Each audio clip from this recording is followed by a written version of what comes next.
Please like, share, subscribe to Nate's Live Talk. Gonna look into some paranormal stuff tonight. Do another paranormal podcast leading up to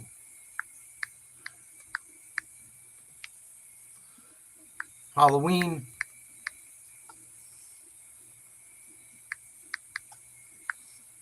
Bear with me.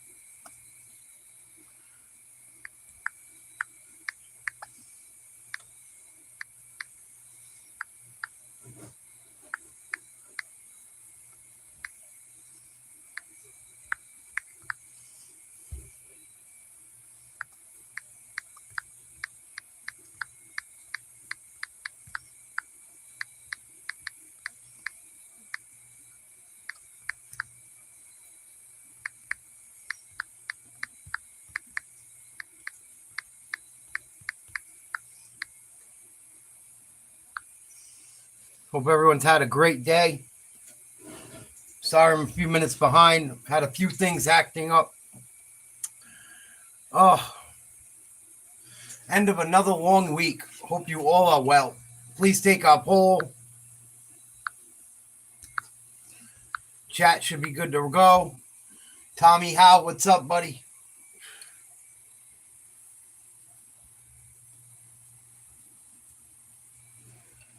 Whew, burning up again tonight. So tonight we're going to look into the occult, the Zozo demon, maybe some stuff to do with the music industry, because the Zozo demon supposedly influenced some musicians. 1M, salute. Love you, brother. You're the best. Thank you guys for joining me on a Friday night. Hope everyone had a good day. How was everyone's day before we get started? How is everyone doing tonight? You be safe, Crispy. Thank you for hanging.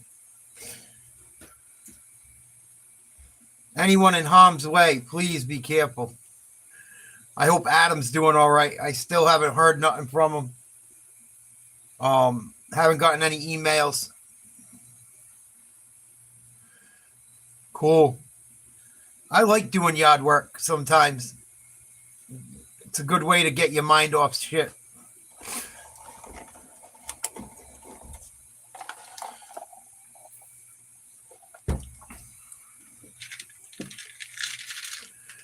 So we're going to look into some spooky shit. We might go down a rabbit hole into the music industry, because the music industry is connected to the Zozo demon loosely.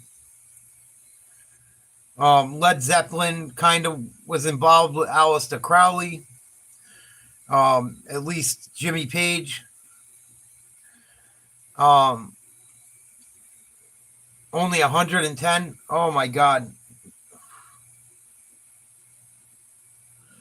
That's crazy. I hear that. I know people say dry heat's different, but I don't know about that. 110's 110.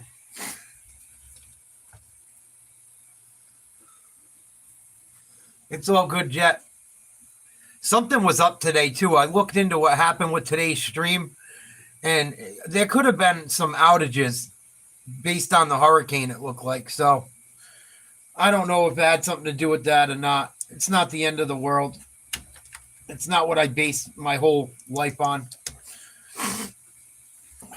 But thank you for the compliment. Thank you guys that watch the show. Salute Trump 2024. Absolutely. It's funny that I had two little old ladies when me and my mom went out to eat tonight. We didn't go out for long. I just went out and had some chicken wings. It's all I can really eat when we go out to eat with my diet. And I had a diet Coke and Bacardi. And two little old ladies. Gail, salute. Hope you're well. And please like, share, subscribe. Two little old ladies were like, I can't believe it. We're voting for Trump. I live in a very democratic area. But the old ladies fucking were like, yeah, I'm voting for Trump. People have had it. I hope they're not the only ones. Oh, I'm sorry to hear that, Jet. You keep your head up. Hopefully they can straighten it out. Hopefully it's something you can work on and help your health yourself. If you want to talk about it, we're here for you. I know the rest of the guys and girls that watch the channel are all usually very supportive of each other. So if you want to talk about it, we will talk with you about it. Do not feel like you're alone. Please. Please, please, please. Because you're not. We may not be the biggest YouTube channel, but we got some solid men and women that look out for each other here and I think genuinely care about each other. So if you want to talk about it, we can talk about it. So that means everyone's got to say some prayers for each other and extra prayers for Jet.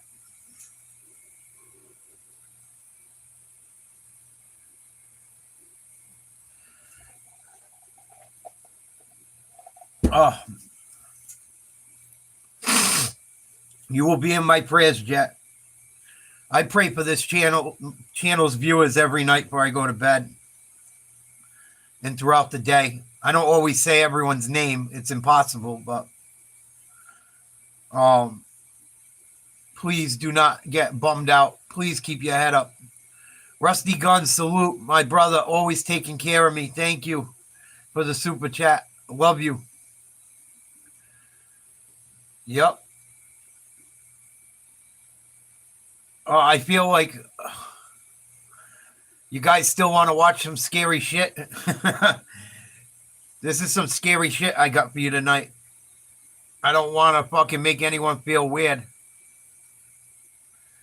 Well, you're not going to die, Jet. Don't worry about it. You got to stay strong. You're going to beat it. You're going to beat it. You're going to beat it. You're going to beat it. And if I was you, I would start juicing green vegetables like a mother effer. My uncle had cancer and he swears he got rid of it partially by juicing with green vegetables. Onions, kale, spinach. I'll ask him what he did and I'll let you know. But he got rid of his cancer, the doctor thinks, from juicing. And he does it to this day now. He said it tastes like shit, but it works.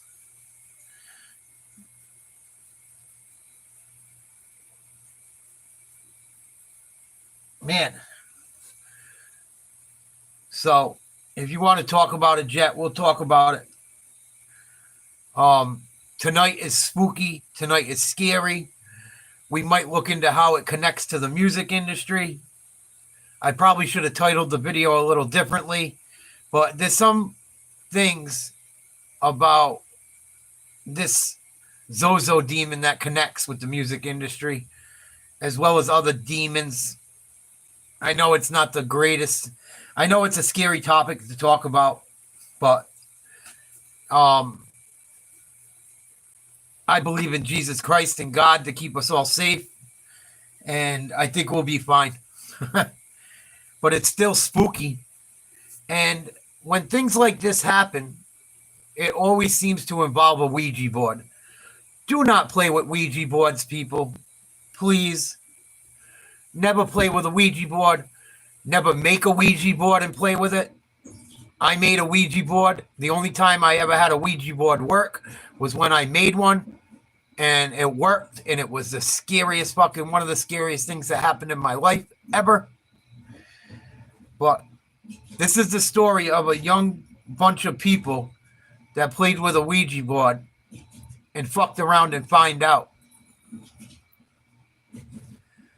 So before we get started, please like, share, subscribe to Nate's Live Talk. If you would like to donate, you can do so via Super Chat or you can do so via Cash App.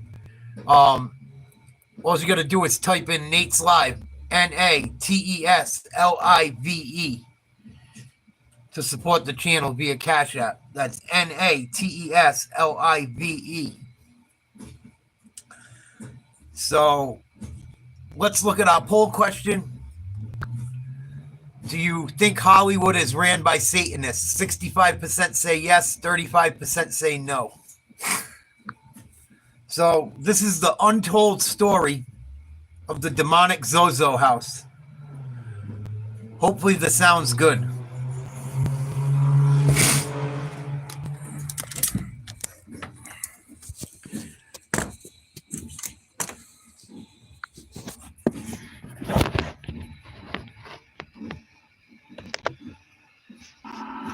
Oklahoma City, a small but growing city in the heartland of America, known for blue-collar work and brick-and-mortar shops, red dirt, and sports, would soon become known for something much darker. A teenager by the name of Darren Evans was growing up here, a normal boy by all accounts, doing things that any teenagers would enjoy, hanging out with friends, shenanigans here and there, and dating girls. He began dating a girl named Brandy who attended school with him. Always a and Brandy. The two often found themselves visiting each other as often as they could, whether that was walking to and from school, in between classes, or visiting each other's homes. Hey, already. I feel like there's a whole world of adventure waiting just beyond your screen. Welcome. One day, while Brandy's home was having some plumbing work done on some pipes located underneath the house, the plumber doing the work would soon make a strange discovery. Located below the foundation of the home, covered in dirt, was an old Ouija board. The front letters were partially buried, and the back of the board was solid black in color. Off to the side of where the board was found was an aged planchette. What made this finding even more bizarre was that 4 old jars sat on the corners of the board, speckled with dirt as well. Thinking perhaps the kids had stashed the board away and forgot about it, the worker told the young couple after his work was done about what he had found. And it's from here that things seemingly take a darker turn. Upon examining the discovery, they began to brush the dirt away from the jars. They were then shocked by what they found. Inside each one of the jars, sitting on the 4 corners of the board, were the decaying bodies of blackbirds, congealed blood and matter still present. Bewildered but intrigued, they sat the jars off to the side and picked up the board. As soon as his fingers made contact with the board, Darren seemed to have an instant connection with it. And with this, soon came a burning curiosity to examine it. And this curiosity would manifest into obsession. With this, the couple took the board inside the home, where they spoke with Brandy's mother. She actively practiced the Wiccan religion, but had no idea who could have put the board there. Several days later, curious as most teenagers are, Darren was an avid music fan, and one night, after building up the courage to do it, he decided he was going to contact the deceased singer of the popular band AC/DC, a man named Ronald Belford Scott, using the board. Scott had passed away from alcohol poisoning in 1980. After lighting several candles, laying the board with letters facing towards him, and placing the planchette upon the board, he began his session. At first, nothing seemed to happen, but Darren was still feeling this otherworldly connection to something within the board itself. After trying for half an hour, to his shock and amazement, the planchette began to move. Slowly at first, it then frantically began to move by itself, moving from Z to O, Z to O, over and over and over again, spelling out the name Zozo. Shocked and unsure of what or who he had contacted, Darren said goodbye in an attempt to end the session. Before his eyes, he saw the planchette spell out, "See you in hell," and then it threw itself across the room. A now terrified and bewildered Darren ran out of his room and tried to make sense of what had just taken place. But this was just the beginning of what was to come. It started with horrible night terrors. He would wake up unable to move or speak and would hear whispering in his ears. These episodes at night were soon followed by banging and knocking throughout his house during the daytime, as well as a constant feeling as if he was being watched by something he couldn't see. But despite the presence he was feeling, Darren now sought answers to his ever-growing list of questions, just what exactly he had uncovered. So, he continued to hold sessions with the board, for better or for worse. Darren would later quote this: "The sessions now were as intense and paranormal as anything I've ever witnessed. A deep and terrible moaning could be heard emanating through the walls after these sessions. I developed sleep paralysis and became reclusive to society in general. I was once again messing with Zozo and Ouija boards, despite the terrors of my earlier sessions, in which I had promised myself I would never do it again. But again and again, I did." When not in use, the board was kept in a purple silk cloth and stored in his bedroom closet. It would also often go missing, sometimes for days on end. When checking back where he had placed it in order to set up and initiate a new session, the board would seemingly vanish, only to reappear at random times, as if it was the one calling the shots of when it could be seen and used. The years came and went, and the sessions on the mystical Ouija board continued. Darren, by this time, started inviting his friends to partake in the sessions, and although their sessions with him would prove he's not insane, it's of little consolation considering the tragedy they would seemingly manifest later on. Darren's best friend was a man by the name of Randy. The two had bonded over their love for the band AC/DC in high school and had been inseparable ever since. Randy's idol also being the late Bon Scott, whose lifestyle seemingly imprinted upon the youthful teens once upon a time, and perhaps would ultimately lead to the downfall of one of them. By now, Darren was living in his own apartment and working construction. At a job site he was on, he would make a strange but familiar discovery. As he was digging down into the earth, he found what appeared to be a jar. Upon picking it up to discard it, he wiped away the dirt and debris, only to be shocked by its familiar contents. Lo and behold, within the jar was a congealed and rotting blackbird. Again? Extremely similar, if not identical to the ones initially found alongside the Ouija board underneath his high school girlfriend's home all those years ago. It was particularly weird, not just because of this, but the fact that he had found it, digging down deep into the earth. He wondered, what were the odds of this? And although he had no way of knowing for sure, his gut began to tell him that there was some kind of witchcraft or occult expertise at play here. Perhaps someone or a group of people were knowingly contacting this entity known as Zozo, but for what remained to be known. One evening in 1985, Darren and Randy were relaxing at Darren's apartment when they decided to host a session on the Ouija board. Randy, more than anything, wanted to try and make contact with his late idol, Bon Scott.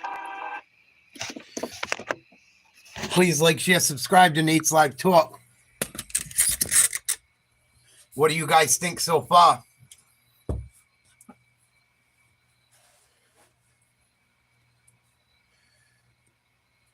Coincidence?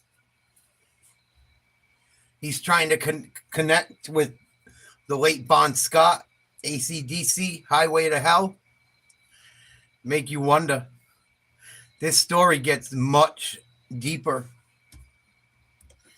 I beg anyone out there tonight, do not play with a Ouija board.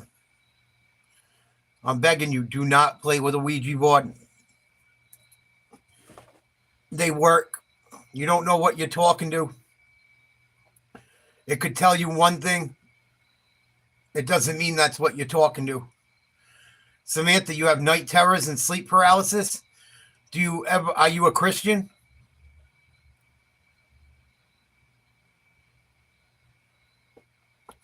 If you have a night terror or a bad dream, call out to Jesus Christ.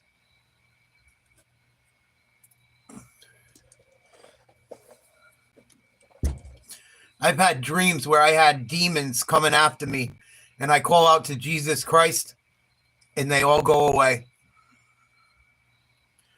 They all go away. They can't fight. They can't hang. Get close to Jesus. Pray. If you're ever in a situation like that, I don't care what anyone says, you pray.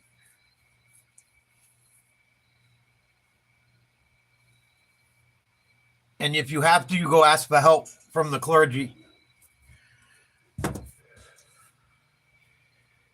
They can come back. You just send them back away. Please like, share, subscribe to Nate's Live Talk. Let's look more into the Zozo house with Darren Rager.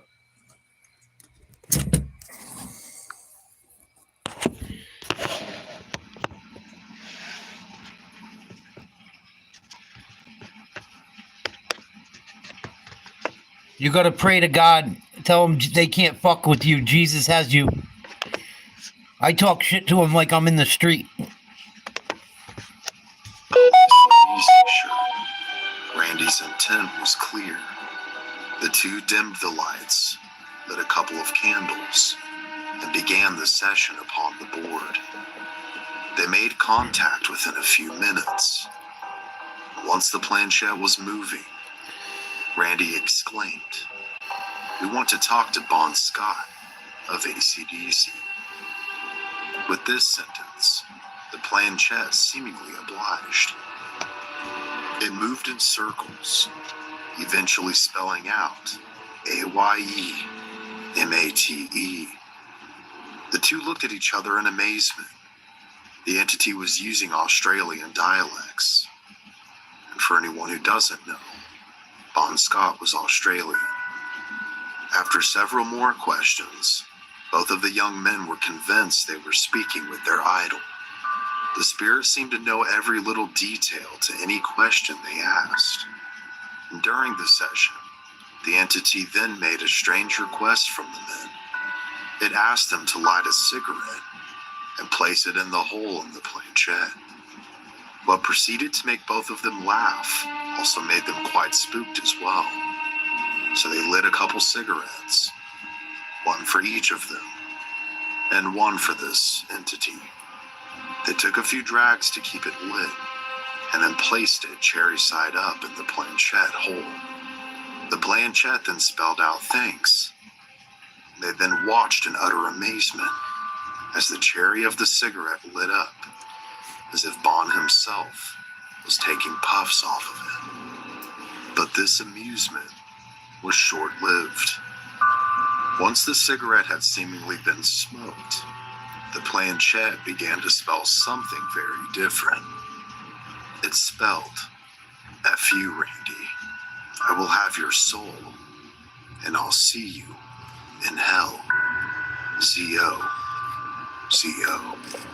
Terrified, the men quickly ended the session by saying goodbye and tossing the board outside the second-story apartment balcony door. Clearly scared and upset, Randy also didn't take kindly to threats. He began cussing out Zozo with complete and utter rage. The board would later be returned by his downstairs neighbor. And after this session, a series of lows for both of the men seemed to manifest in the years to come. Influenced by the lifestyle of his idol, Randy fell victim to alcoholism. He soon would lose his wife to divorce and have split custody with his son.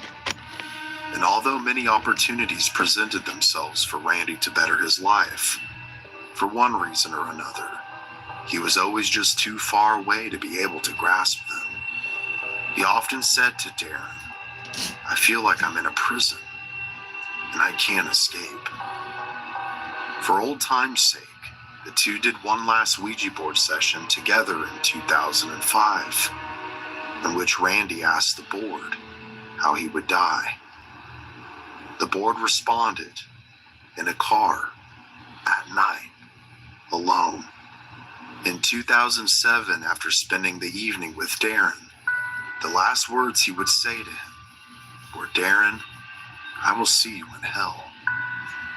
The next morning, Darren received a phone call from Randy's girlfriend, Alicia, saying that Randy never made it home after he left.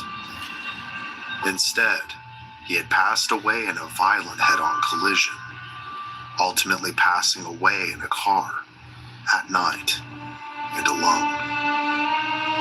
This devastating passing, along with the frequent contact with the entity known as Zozo over the years, led to a fascination and borderline obsession with a search for answers for Darren Evans. During the time before and after Randy's death, he had been living in a home in Oklahoma City, Oklahoma, that would become synonymous with the demon's name. It was here that the worst afflictions brought on by the entity would take place to him and his family.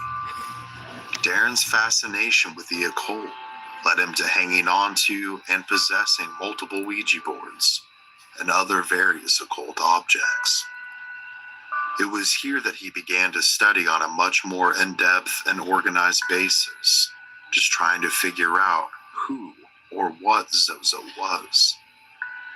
But this research would soon be interrupted.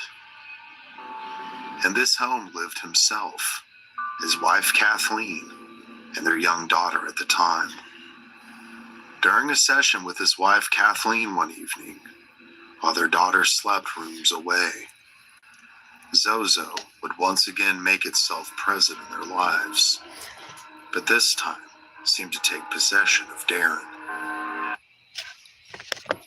If you pull up your Kinesis app, this is what we're talking about here. Real physical bullion. That is... Please like, share, subscribe to Nate's Live Talk.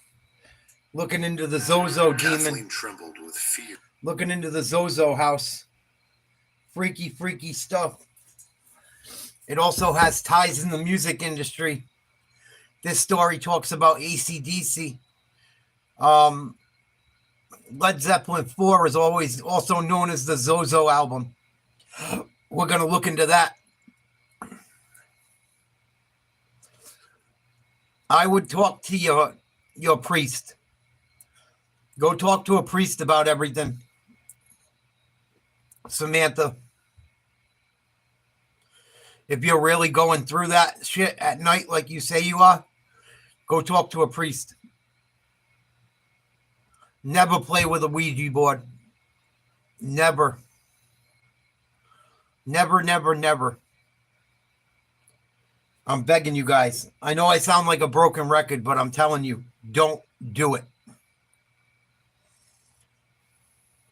Well, you have to go find one. You have to go find one.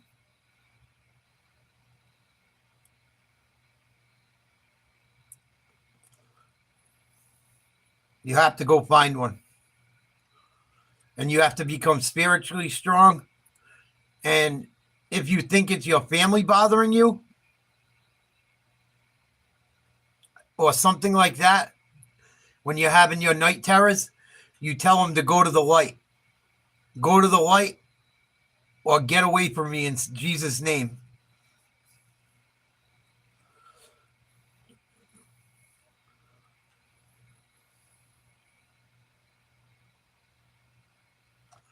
Colin Cook, I've seen it work. You don't want to believe it? That's your choice. Please like, share, subscribe. Let's get back to the video.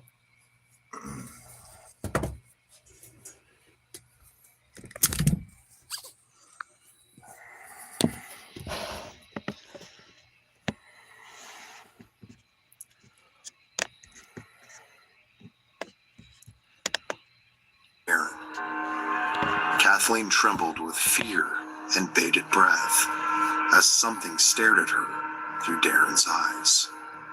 Something that clearly wasn't human. He then turned violent, attempting to attack her. Fortunately for Kathleen, she was able to say goodbye and get away before any harm could be done to her. Several minutes later, Darren would come back to himself with no memory of what had taken place. After this session, things seemed to escalate in intensity. Sounds began to wrap throughout the entire home, from knocking to hissing, footsteps and banging, all seemingly with no explainable origin. The family got so terrified that they sectioned off a particular bedroom upstairs, calling it their safe room. One night, however, not everyone was within the safe room. Suddenly, an overwhelming sense of terror creeped upon Darren as he was trying to sleep. He rushed to the safe room to attempt to stop what he was feeling, but quickly realizing he couldn't leave his family behind, he rushed back out of the room in an attempt to gather them and bring them to safety as well. As he was heading towards the stairs, his daughter had heard his cries and was now at the foot of the stairs. It was here that Darren saw her being lifted by invisible hands into the air and carried away from him. Screaming for his child as she screamed for her father, Darren ran down the stairs as fast as he possibly could, but couldn't see her anywhere in sight. He then heard her muffled screams coming from the basement. At first, the door was locked and wouldn't open, but after adrenaline and brute force, Darren thankfully was able to open it. He then retrieved his hysterical child and brought her to the safety of the safe room. Once inside the room, the family huddled together in fear as they continued to hear movement and noises all throughout the house. After this abhorrent nightmare of a situation, the family knew they had to get out of the house. This situation and the many other paranormal experiences had led to a lifelong fascination for Darren Evans with the occult and finding out just exactly what Zozo is. But was it worth jeopardizing his family's safety? No. It took some time, but the family would soon relocate to another home. And once his family was safe, Darren was able to continue his deep dive into the unknown to try and track down and decipher just what this entity could be and where it came from. And although he knew the topic was vast, I think it went far deeper than he ever anticipated. Whilst trying to dig up more information, he posted his experiences to an old paranormal forum in 2009. And since then, many people have shared their experiences with a demonic force, many of which have been documented and compared by Darren himself on his website. But these experiences are not just a 21st or even 20th century phenomenon. They date back far older than that. Not every fine detail will be mentioned here, but I will do my best to list the most important details that I could find in regards to the origin of Zozo, according to Darren and other online sources. Zozo, in the Old Basque language, means blackbird or crow. The Zo people of Haiti practiced a form of voodoo whose rituals involve horrific scarification, as well as the intake and passing around of bodily fluids and bizarre rituals. Their witch doctors are called Zozo. Pretty crazy. So, in an old ancient language, Zozo stands for blackbird or crow. Zozo is also Haitian, or known in voodoo as witch doctor.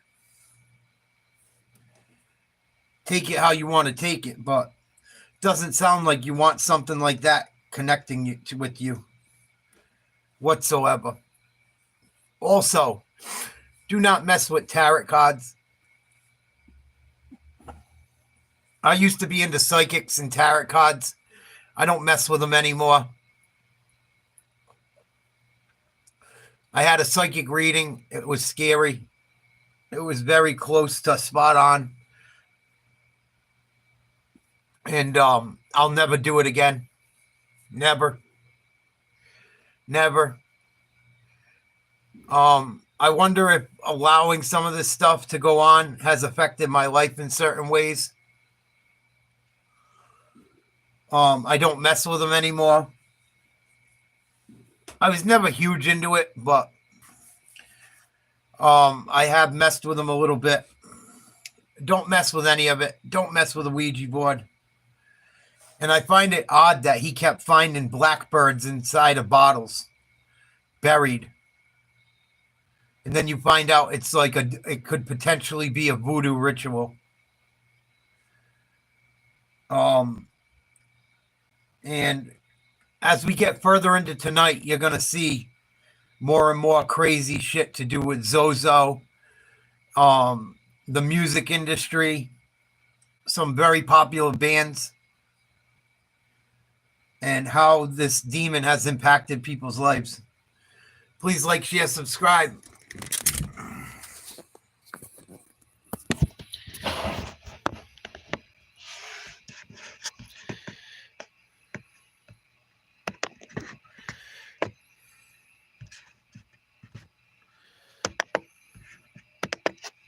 Demonic-looking masks.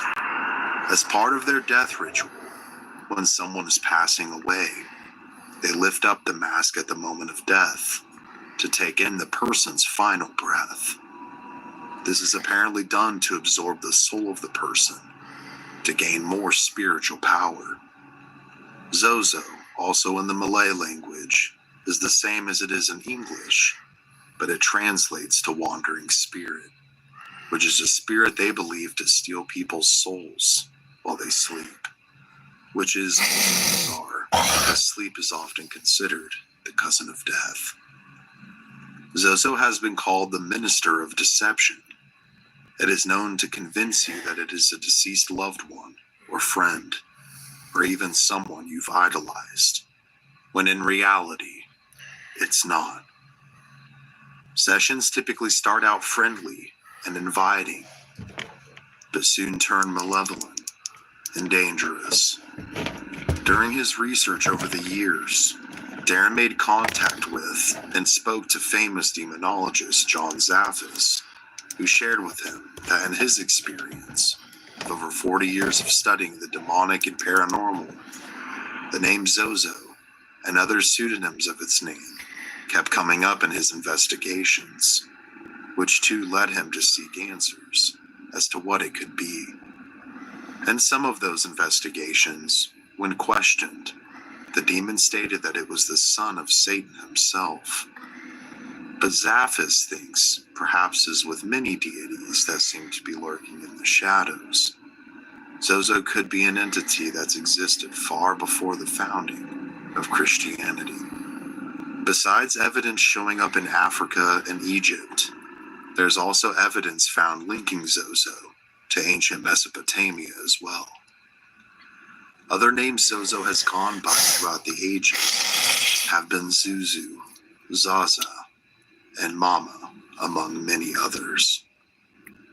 The name Zuzu could refer to Pazuzu, the famed demon from the film The Exorcist, which in reality was a demonic entity from ancient Mesopotamian religion. It's incredibly strange to note the following as well. Zozo was replaced in the story of the exorcism of Roland Doe when Peter Blatty was using it as inspiration to write The Exorcist. He changed Zozo to Pazuzu. Freaky shit. Freaky shit. Don't fuck with this stuff. And it just told you that Zozo's known as a deceiver, a liar. The demon. Just like it did to that guy looking for Bon Ives. It was described as a terrifying form that first appeared in the Neo-Assyrian period, roughly around 934 to 610 BC. It had a monstrous head resembling a fierce lion or a dog with horns, and had an emaciated human body with clawed hands, a scorpion's tail, and 2 sets of wings. One translation reads, I am Pazuzu, the son of Hambu, king of the Lilu demons. I have scaled the powerful mountains. They trembled. The contrary winds were headed west. One by one, I broke their wings. Pazuzu and other demons like it were held responsible for ailments like disease, fetal death, nightmares, and much more. Could it be that this ancient demonic force is what could be plaguing people all the way into modern times?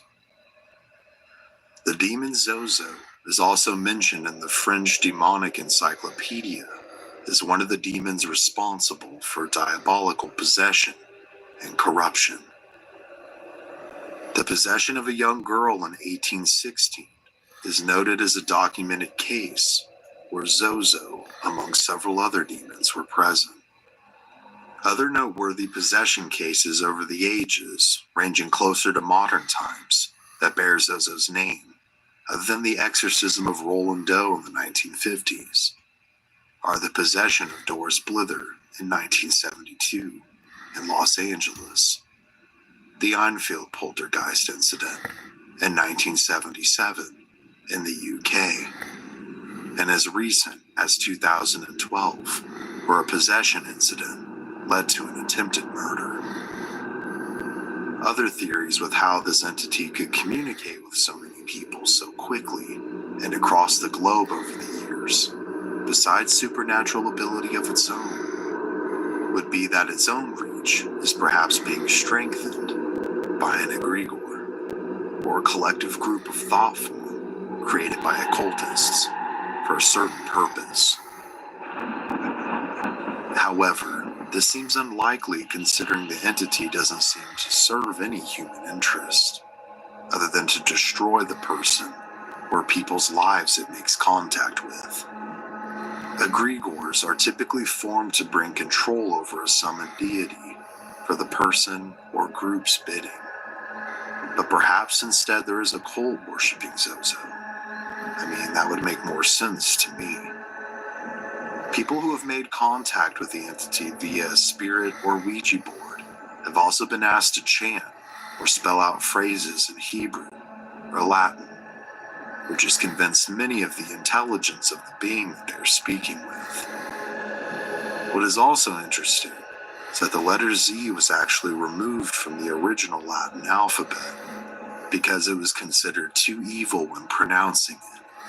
It was said that one's face would make a death's grimace, like that of a corpse, and that it mimicked the letter S, like an evil twin. Oh, I never knew Perhaps that. the entity uses this name as some sort of mocking, whether to God or something else. One may also ask, despite the origin theories and historical details that could be linked to this ancient demonic force, how would one know if they That's a photo from the Zozo house from Darren Evans, allegedly.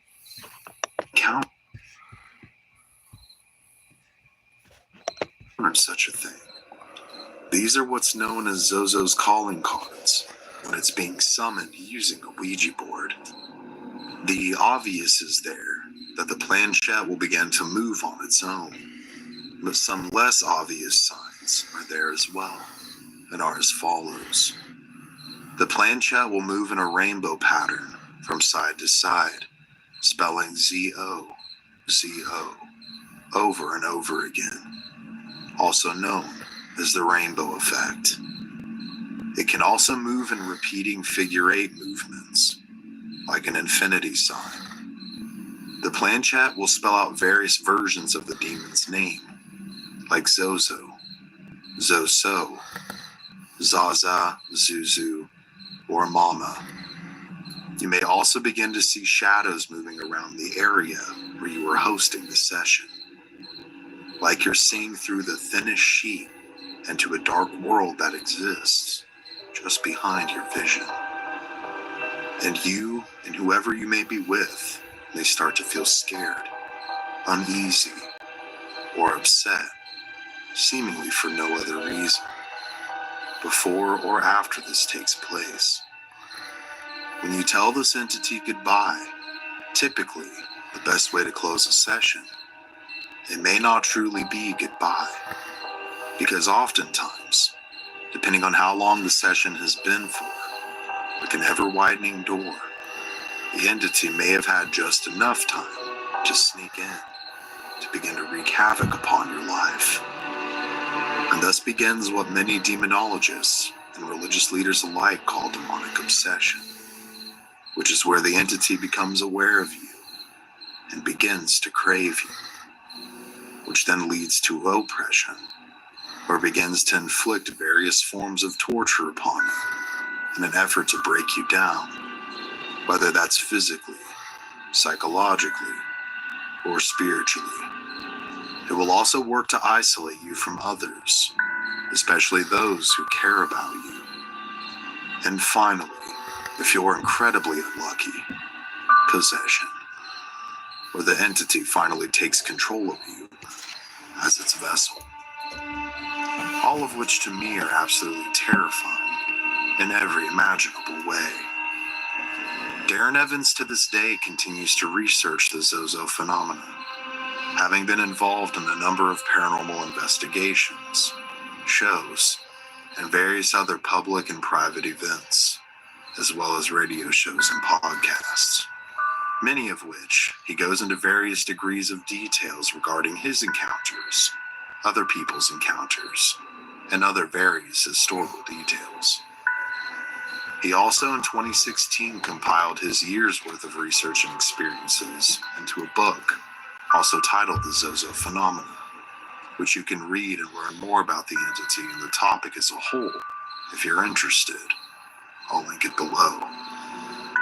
I also pulled a lot of this information from various interviews, which I'll also be linking below, as well as an older website he runs that doesn't seem to have been updated in a while, but supplied me with much information to get the story as cohesive as I possibly could. I also sourced the photos of the apparitions from this site, some of which were taken by Evans himself over the years. So does this demon or ancient force truly exist?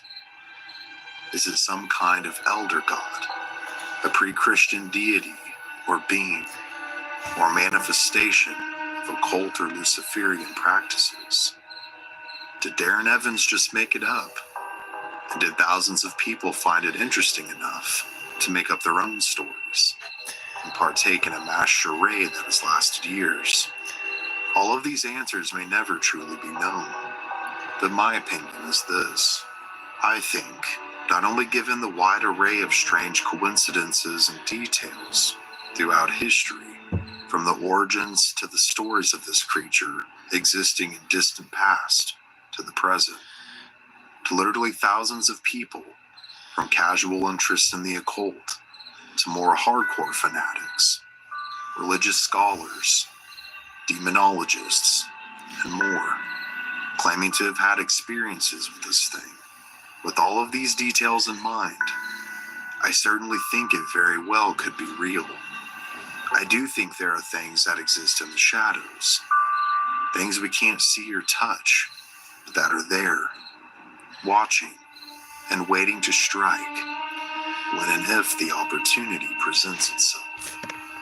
So my advice to all of you, to avoid any possibility of opening a door that you can't close and inviting evil into your life, is this: don't mess with Ouija boards. Nope. These things are not toys. Whether you believe it or not, these entities do exist, and they believe in you.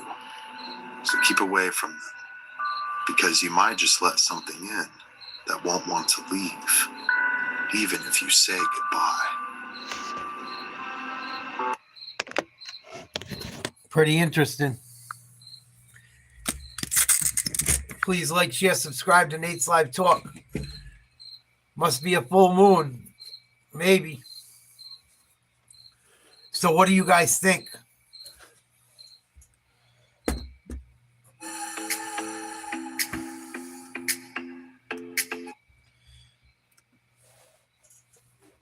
I'd love to hear what you guys think about Zozo so far.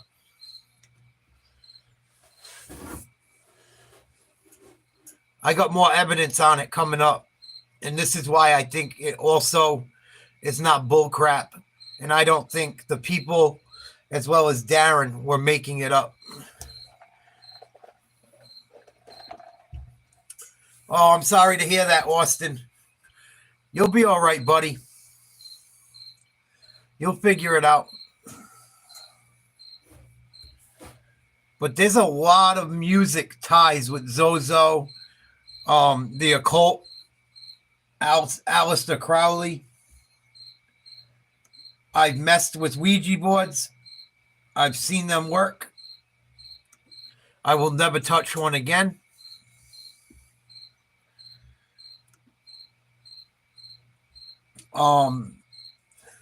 There's ties to a lot of shit with Zozo. And we're going to look at some of them. This ties with one of my favorite bands of all time. I put Led Zeppelin as one of the best rock bands ever. And Led Zeppelin's got some funky ties, especially Jimmy Page, to Aleister Crowley and Zozo. Led Zeppelin 4, probably their best album, is often referred to as the Zozo album.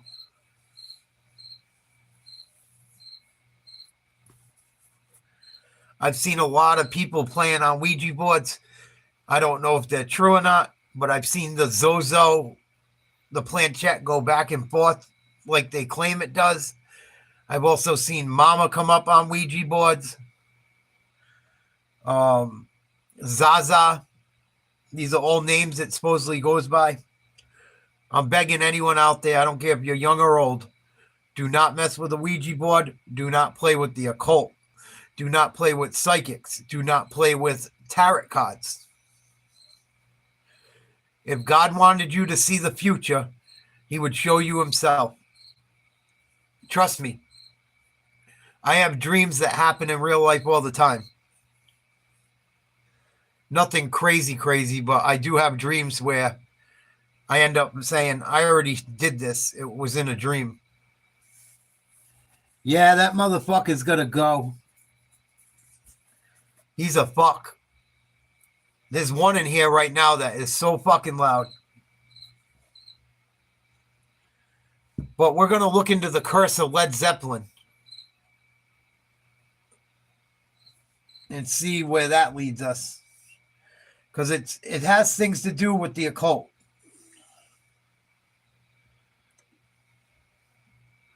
And some of the similar things. Yeah, those cards might be worst.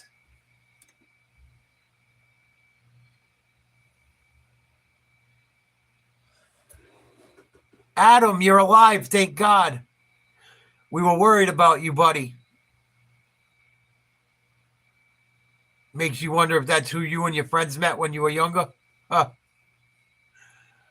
How are you, Adam? How's things out down in Florida with the hurricane?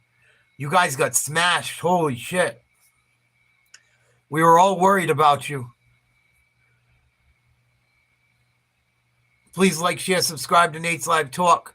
Anyone that's in the way of that hurricane, I hope everyone's okay. Stay home. Stay safe. Do not go out in that shit. Do not drive in that rain, in that wind.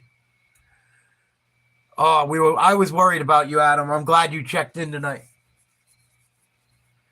I was trying to see if you emailed me so I could get a hold of you. Oh, good. Well, we love you, dude. So let's look into the curse of Led Zeppelin, the Zozo album. And I'm going to take this all the way into Aleister Crowley, and we're going to look into Hollywood as well. Please like, share, subscribe to Nate's Live Talk. If you would like to donate, you could do so via Super Chat or Cash App. The Cash App is Nate's Live, NATESLIVE. NATESLIVE. Thank you guys so much for supporting the channel, for hanging with me on a Friday night. Another Saturday night, and I ain't got nobody. I got some money because I just got paid. Lisa, hello. So let's look into Led Zeppelin and some of their occult ties. Like I said, we'll look into Aleister Crowley. Do what thou wilt is a big saying or quote you hear from Hollywood. Jay-Z loves to always say it. He wears clothes with it on him. And I wonder if this shit has ties. You see all the demonic imagery, the satanic imagery in award shows and music videos. It makes me wonder. And I also have noticed the older I get and the closer I get to God, the less I have seemed to like secular music. So here we go. Let's look into Led Zeppelin. Glad you're doing good, Adam. Very good news.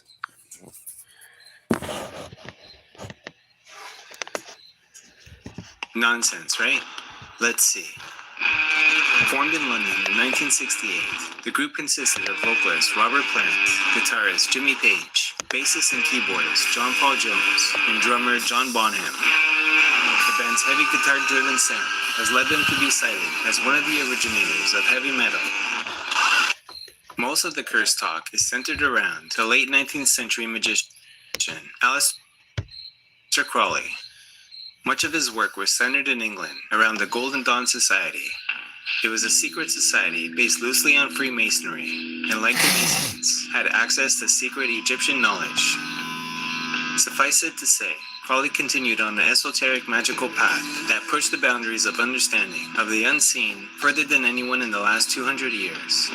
Bands started to get weird and fans got weirder as the 60s shifted into 1970. It was around this time that Jimmy Page began to have a large fixation with Aleister Crowley. In February 1970, Plant was nearly killed in a car crash, requiring some performances in a wheelchair. Then 2 months later, Plant's Aston Martin fell on him while he was working under it, crushing his ribs. This is around the time when supposedly Page asked the band to perform a magical ritual with him, a ritual that would bring the band unimaginable power. I want to show you this. Zozo. There's Jimmy Page in his younger years. There's John Paul Jones. All with occult symbolism. There's John Bonham. God rest his soul.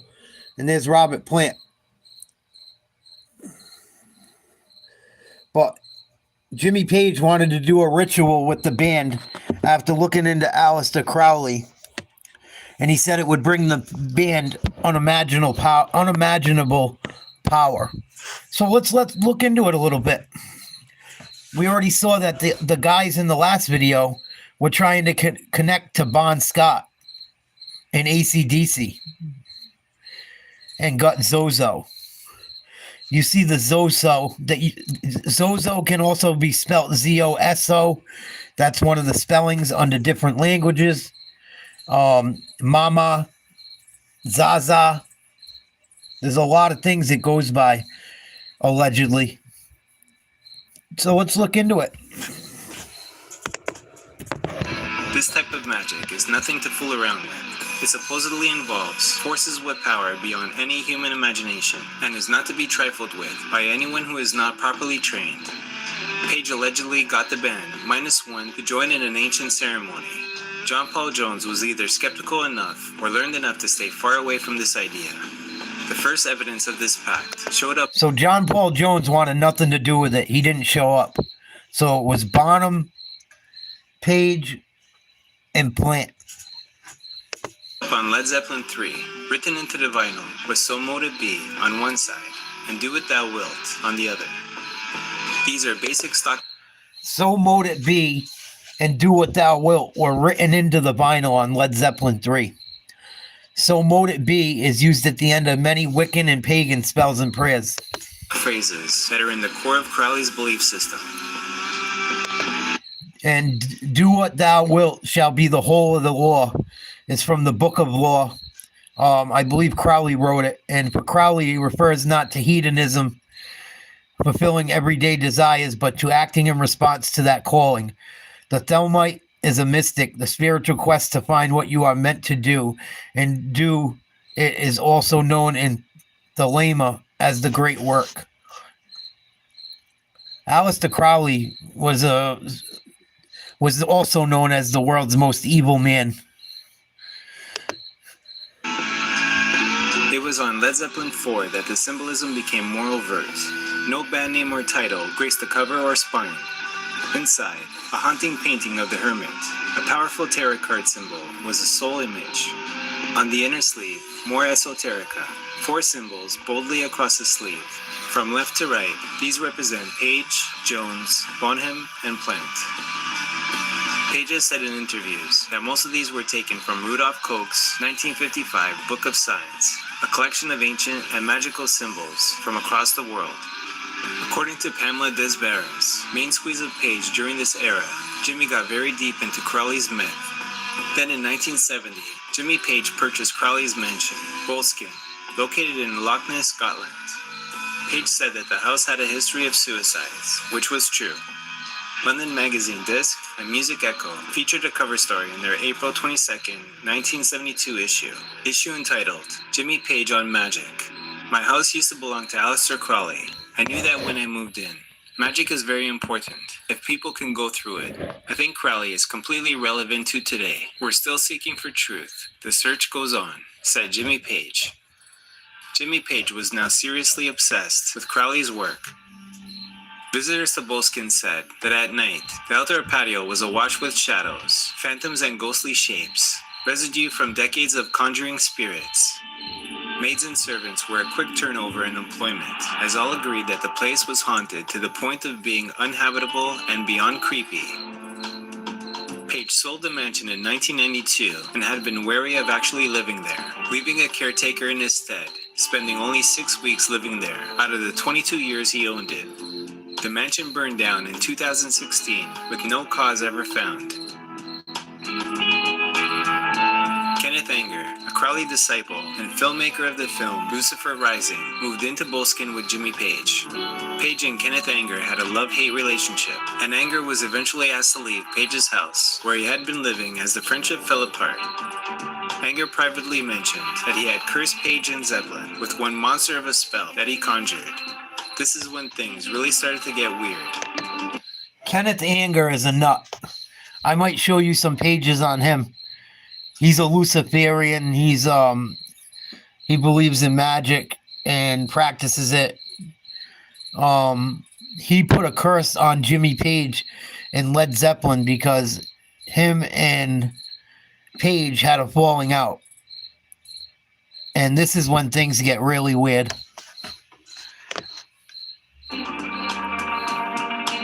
First Robert Plant was in yet another horrific car crash, plunging off a cliff in Greece in 1975, nearly killing himself, his wife, and child Carrey. This forced the cancellation of the remainder of the physical graffiti tour and postponed the recording of Presence, which Plant was forced to record in a wheelchair. The makeup tour was then plagued by a plethora of highly negative events. A sudden case of laryngitis for Plant, after the band had shipped all of their equipment and instruments to the States, meant zero rehearsal was possible. Then Plant's son Carrey got sick. He passed away in 1977, and as the band arrived in New Orleans, they got the news. The tour was immediately canceled. Robert Plant quit the band and music in response to Page and Jones not showing up to his son's funeral. Led Zeppelin truly seemed cursed. Page was nearly comatose on a daily basis from a crippling heroin addiction. Bonham's alcohol abuse raged out of control, and he became increasingly violent and unpredictable. In September 1980, John Bonham was sent home blisteringly drunk from a band rehearsal. He drank 40 shots or so of alcohol and died in his sleep.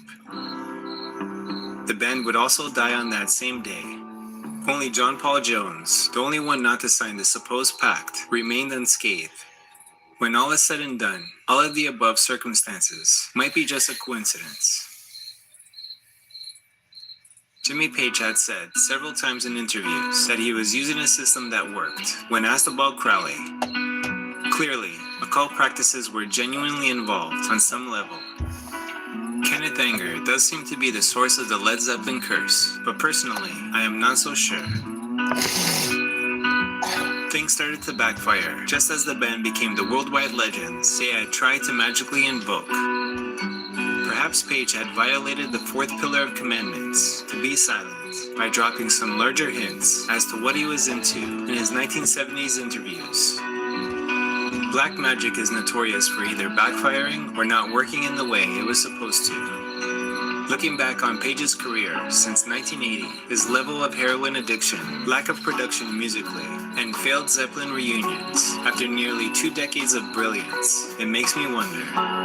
Literally nothing happened to him, good or bad, just as it was phrased, and some unusual deaths to go along with it was just enough to make you wonder, really wonder.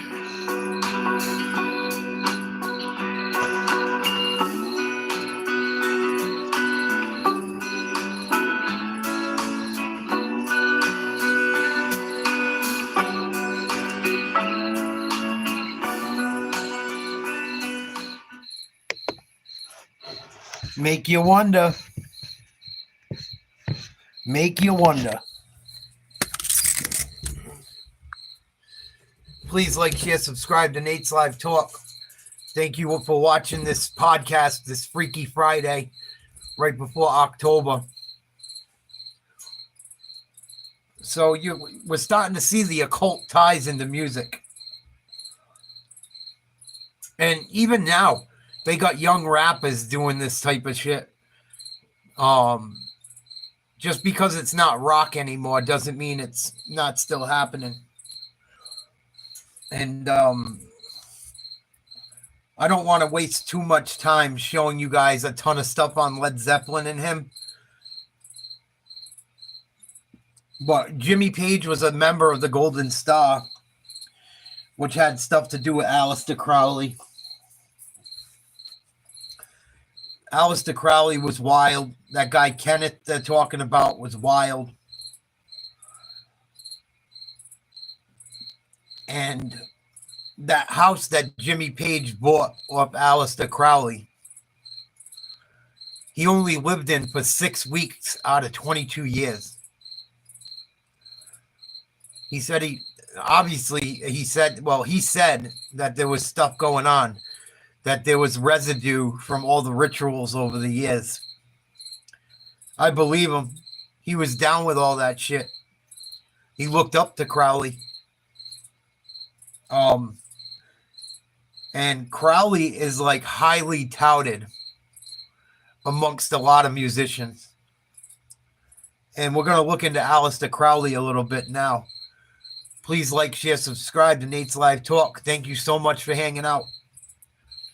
I know we don't always cover the easiest topics to watch, but I like to make you guys think.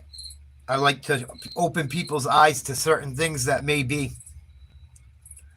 And I always try to bring people closer to God if I can.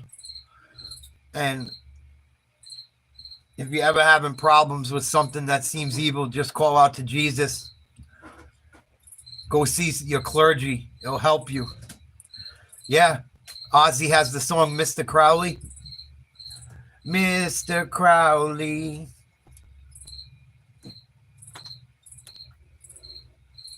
And it's crazy because I loved all this music for so long. I don't listen to it like, it's very weird. I don't find the same joy in a lot of the music I used to. But the music makes you feel a certain way. Like if I was to listen to Ozzy or Zeppelin or AC/DC,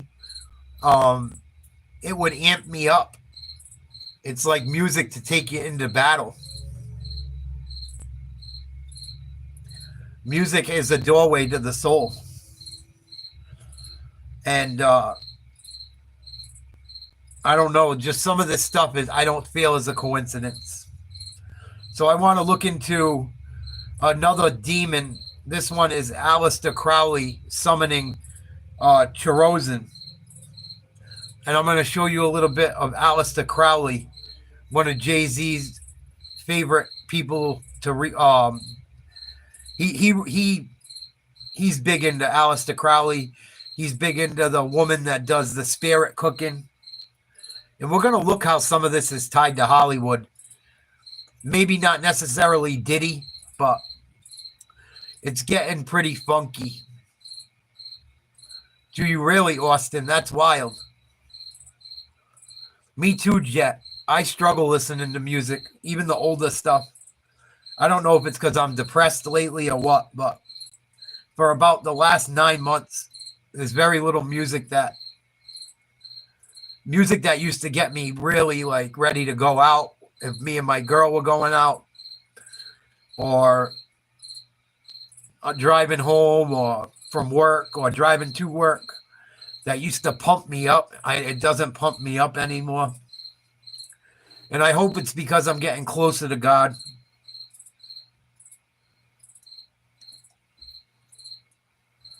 I hope it's that I'm not becoming bitter. How long do you think it... But I don't show you guys these videos to romanticize this shit. This is not me trying to show people how to do this shit. Do not do anything with the occult. Do not do anything satanic. Do not practice any of that stuff. Do not mess with Ouija boards. Do not mess with tarot cards. Do not mess with psychics. Do not play stupid games like Charlie and all that bullshit. Candyman. All that shit. Bloody Mary. Don't play none of them games. Please. Please. You never know what you could be opening yourself up to. You're going to think you're talking to a dead family member. It's going to be something bad. Do not mess with that shit. Do not mess with tarot cards. Let life come as it will. Do not try to look into the future. If God wants you to see something, he will show you it. Trust me.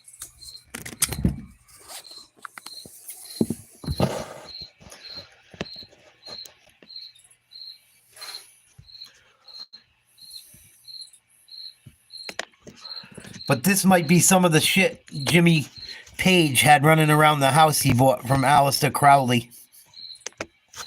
Demon Coronzon might not be as familiar as Satan, Lucifer, or Beelzebub, but the demon, first summoned by occultist Aleister Crowley, is every bit as evil. Today on Scream to Scream, we're going to summon the true story of Coronzon. Before we do that, make sure you subscribe to Graveyard Shift and let us know in the comments which true life ghost stories you'd like us to cover in the future.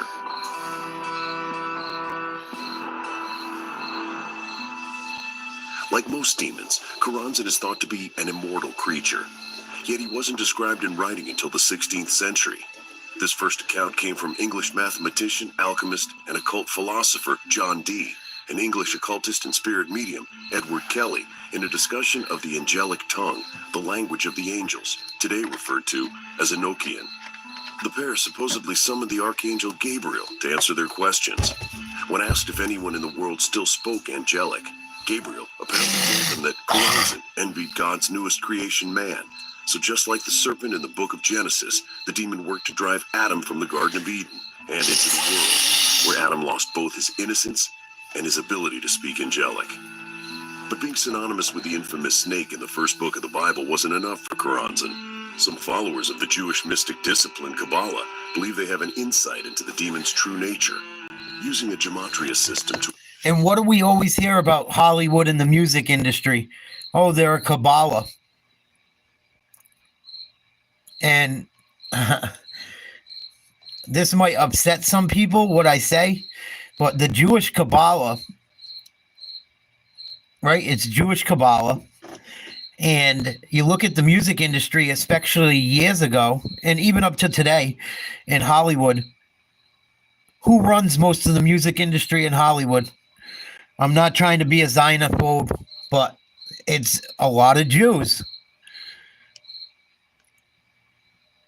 And we keep hearing there's this Kabbalah, same thing. Make you wonder. Just saying, it makes me wonder. To interpret Hebrew scriptures by assigning numerical values to words, they discovered that Coronzon's name bears the value of 333. They believe that this number, exactly half of the number of the beast, 666, as described in Revelations 13:18, gives Coronzon significance as an aspect of Satan. Coronzon's symbols based on this depiction of 333, illustrated as three triangles, which are of course three-sided, radiating from a central point. The symbols found its way into pop culture works of fiction, and a similar symbol still gets used today to label radioactive materials. But Coronzon is most often associated with the social and religious movement known as Thelema, developed by English mystic and magician Aleister Crowley in the early 1900s. Coronzon reserved his place in the movement by being summoned and battled by Crowley in a dangerous magic ritual in 1909. Thelema blends Egyptian mysticism, Buddhism, and magic into a spiritual philosophy, espousing that there is no God but man. It also employs Crowley's so-called supreme moral code. Do what thou wilt shall be the whole of the law. Adherents seek to follow their true wills with the ritual practice of magic, and often sex magic, at the core of the system. To Thelemites, the demon Coronzon is the first and deadliest of all. Right? You got Jewish Cabal. Now they're talking about sex magic. We hear all this shit that's happening in Hollywood. People being essayed and R'd. Look at the Diddy shit. Look at the Weinstein shit. Look at the Epstein shit. Epstein and Weinstein, both Jewish. This all derives from the Jewish Cabal. The mysticism. All the powers of evil, because he is the metaphysical contrary to the whole process of magic. Within Thelema, Coronzon is referred to as the dweller in the abyss. He functions as the sole inhabitant of the chasm human magicians must cross to attain ultimate knowledge. Those prepared to meet Coronzon must also be capable of abandoning their ego if they are to move beyond the abyss. Doing so will grant them the title of Master of the Temple. But those who are not up to the task will find themselves laid waste and subject to spiritual annihilation. Aleister Crowley claims to have met this challenge and won. Please like, share, subscribe to Nate's Live Talk. I don't know what happened to MJ. I don't know what to believe with Michael Jackson. So much shit has gone on.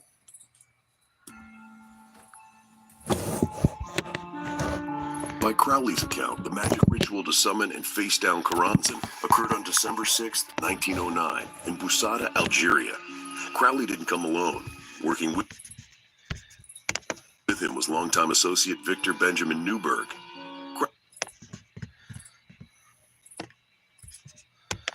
Crowley took on the submissive role in order to abandon. Well, the Jewish cabal, there's a cabal in Hollywood and music, allegedly. Most of Hollywood and the music industry is run by Jews.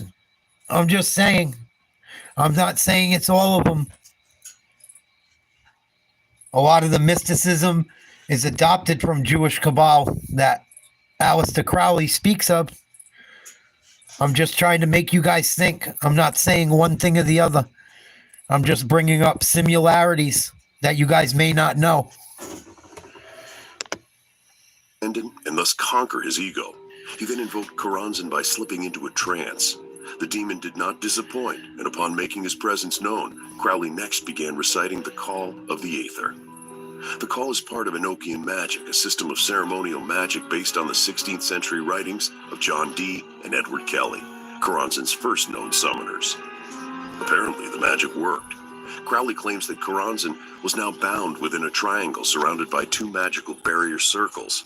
The magician then entered the Solomonic Triangle and began a lengthy debate and struggle with the demon.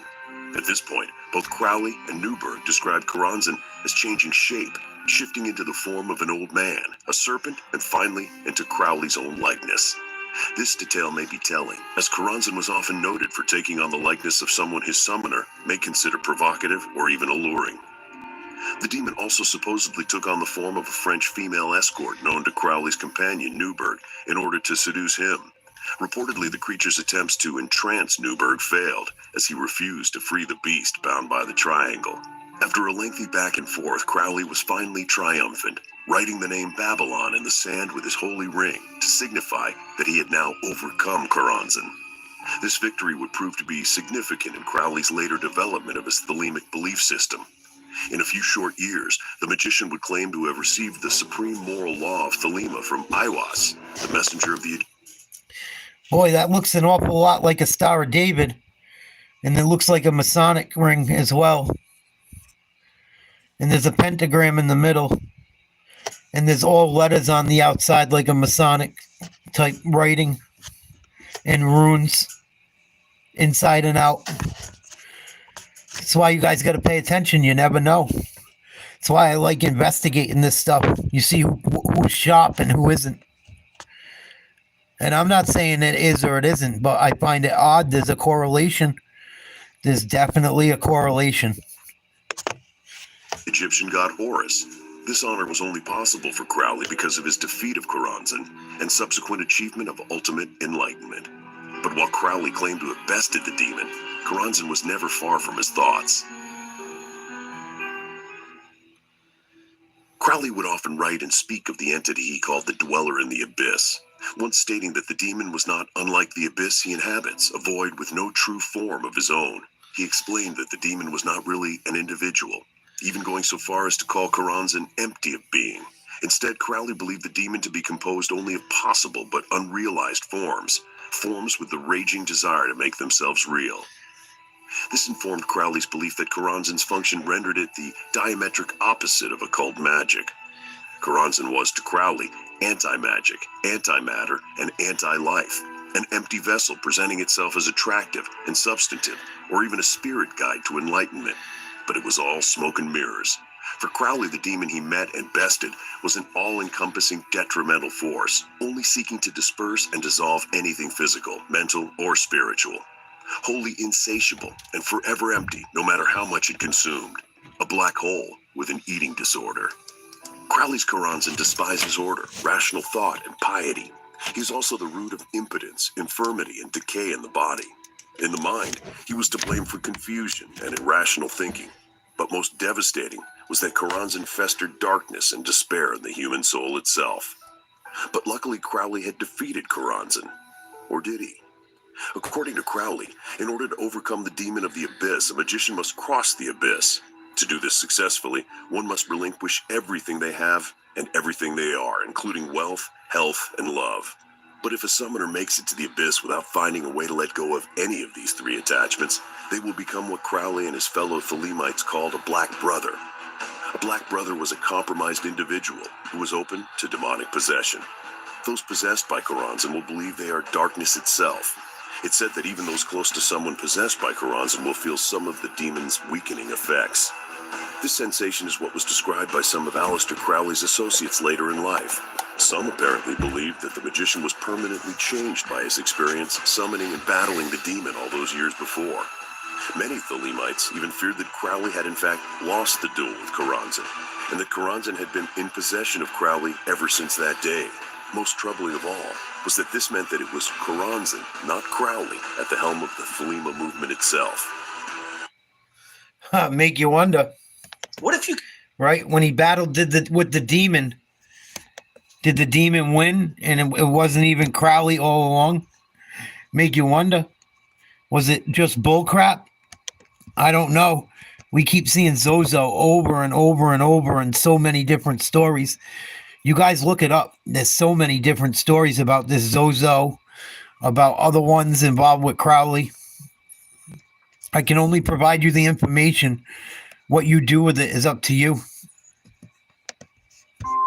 Whether or not Crowley defeated Coronzon, his association with the demon has helped the Dweller of the Abyss raise his public profile considerably. Despite a late start on his competition, Coronzon now has enough pop culture cachet to make Satan start to watch his throne. Coronzon has been the subject of songs from a range of musical acts including Megadeth and Tangerine Dream. But did he also join a musical group? In the late 1980s, musicians Demetria Mon Throm and P. Emerson Williams realized they were both creating experimental music under the name Coronzon. So they decided to not only merge their projects and collaborate, but also to invite a third member in to round out their new power trio. Since it was Coronzon that brought them together, the pair only thought it fitting to invite the demon himself to join their musical project. Supposedly, the demon can be heard speaking in weird, disembodied voices, both male and female, in a number of their albums. Part of these projects center on extending the mythos of Coronzon beyond the Thelemic version. The music group instead prefers a modernized, post-abyss version of the demon, depicting Coronzon as an anti-hero and demigod. More musical ties. More musical ties. Band member Throm even claims to be living in a symbiotic relationship with the demon, and links the release of their records to several devastating natural events, including the 1989 Loma Prieta earthquake that shook Northern California, as well as Hurricane Katrina in 2005. A much less destructive version of Coronzon is featured in Neil Gaiman's critically acclaimed The Sandman series. Coronzon here is introduced as a High Duke of the Eighth Circle of Hell and appears as a pink-skinned demon with two mouths. Coronzon has since appeared in everything from anime to video games, although he has yet to be featured as a Pokemon. But one of his most widely discussed appearances might not actually have anything at all to do with Coronzon. Filmmaker David Lynch's cult TV series Twin Peaks has utilized several strange and ominous symbols throughout its run, and many believe the three triangles of Coronzon to be one of them. On the show, the symbol is associated with the demonic character known as Bob, who terrorizes the namesake town. Bob is known to possess the bodies of others, and the three triangles appear as markings on the skin of several characters during the series. But it's with someone who once looked to possess the role of Bob itself where we find the latest appearance of Coronzon. In 2015, when Twin Peaks was headed back to the small screen, one of the questions was who was going to play Bob now? The original actor, Frank Silva, died in 1995, and the internet began speculating who could fill his shoes. Rock musician Andrew W.K. made his own pitch to series co-creator Lynch via Twitter, telling him, "I'm ready to party," with an accompanying side-by-side photo comparison of him and the original actor who played Bob. But while Lynch ultimately chose to use CGI effects to resurrect Bob, this was not the last brush with an aspect of Coronzon for Andrew W.K. On February 17, 2021, W.K. released the video clip for his new single, Babylon. The song's title is given the same spelling as the goddess found in Aleister Crowley's occult system of Thelema. The song also featured occult and Thelemic lyrical content addressing Babylon as the mother of mankind, as well as making reference to the abyss and ego death. But the connection to Coronzon is made clear, well, nearly clear, within the video clip for the song. The clip closes with the coded statement, "Consciousness hasn't opened reality, only nightmares zone out now." This statement serves as an acrostic of the word Coronzon.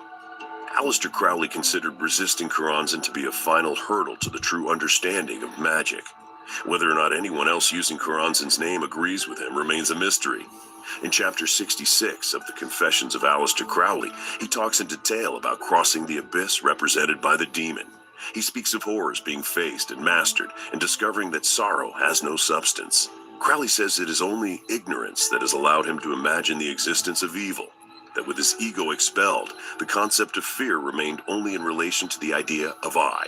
Crowley believed that so long as one thought of oneself as an individual, as he put it, I am I, all else must seem hostile to that I. But of course, this could just be Coronzon talking. So what do you think? Did Crowley actually defeat Coronzon? Or was the demon in the driver's seat when he founded Thelema?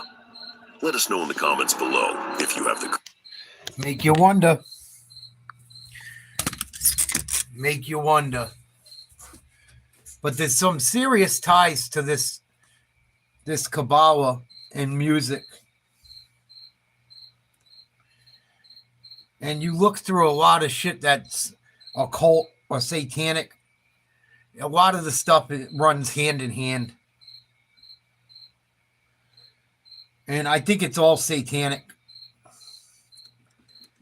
I mean, all you got to do is look at the Grammys lately. All you got to do is watch a music video.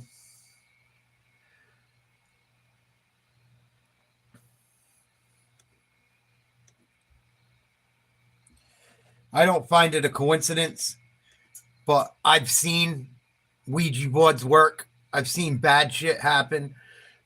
I've seen scary shit happen. I've seen people hurt by things that weren't there. So I choose to stay away from Ouija boards from now on. And I don't go near tarot cards. I don't open myself up to this stuff. I keep the Lord close to me. I pray all the time. I pray for others. I try to live my life as sinless as possible. I don't do the best job of it always, but I try and I repent. So let's look at the history of satanic worship at the Grammys. You got Led Zeppelin. You got the music industry's founders, and some of the music industry being of a descent that aligns with a lot of this occult magic we've been looking at. And a lot of this stuff is just blatant now, in my opinion. They're just blatantly shitting on Christians, trying to push negativity. Push gay, push trans. Do what thou wilt. Holy shit. Today, Junior, do what thou wilt is the most self-absorbed saying I've ever heard ever. It just means do whatever the hell you want. Be a sinner, be a saint, whatever. Rock on. And that's a lot of people's motto in the music industry, as you're going to see. And in Hollywood.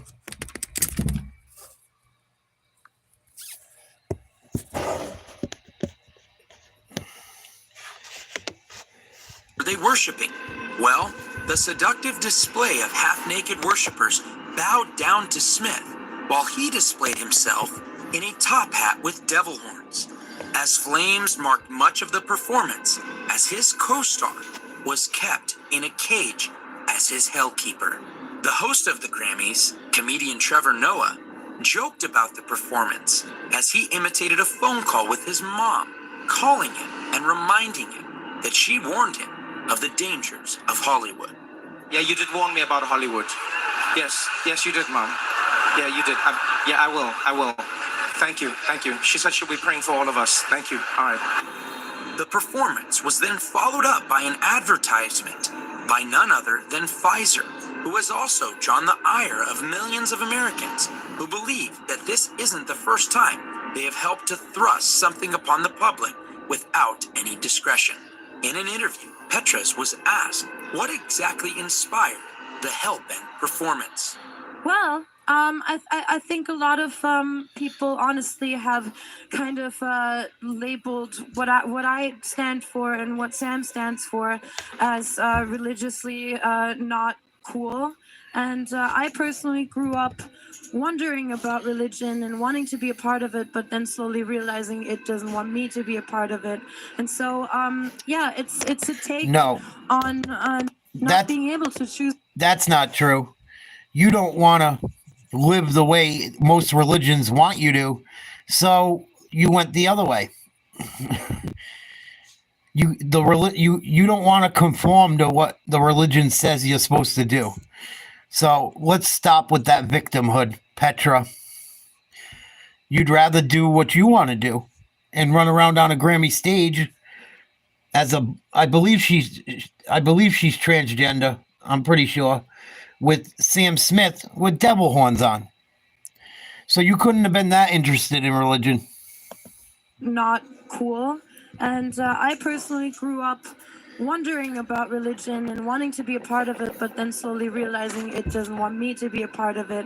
And so, yeah, it's a take on not being able to choose religion and not being able to, live the way that people might want you to live.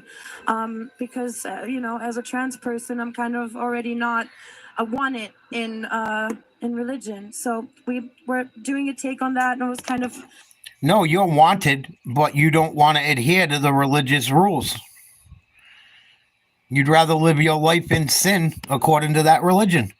So you can't just say the religion, like you can't say that religion's fucking bad.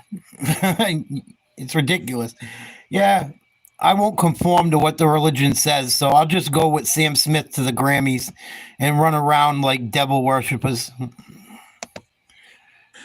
Because they accept me. Cam. Petras was subject to mass media coverage in Germany from a young age as he underwent gender transition surgery so early in his life that he was declared the youngest transgender person in the world. When Petras was just 13 years old, he appeared on a German news show where he spoke of his medical gender transformation. And now they're a millionaire. Tell me they're not pushing this shit. Tell me they're not pushing this shit.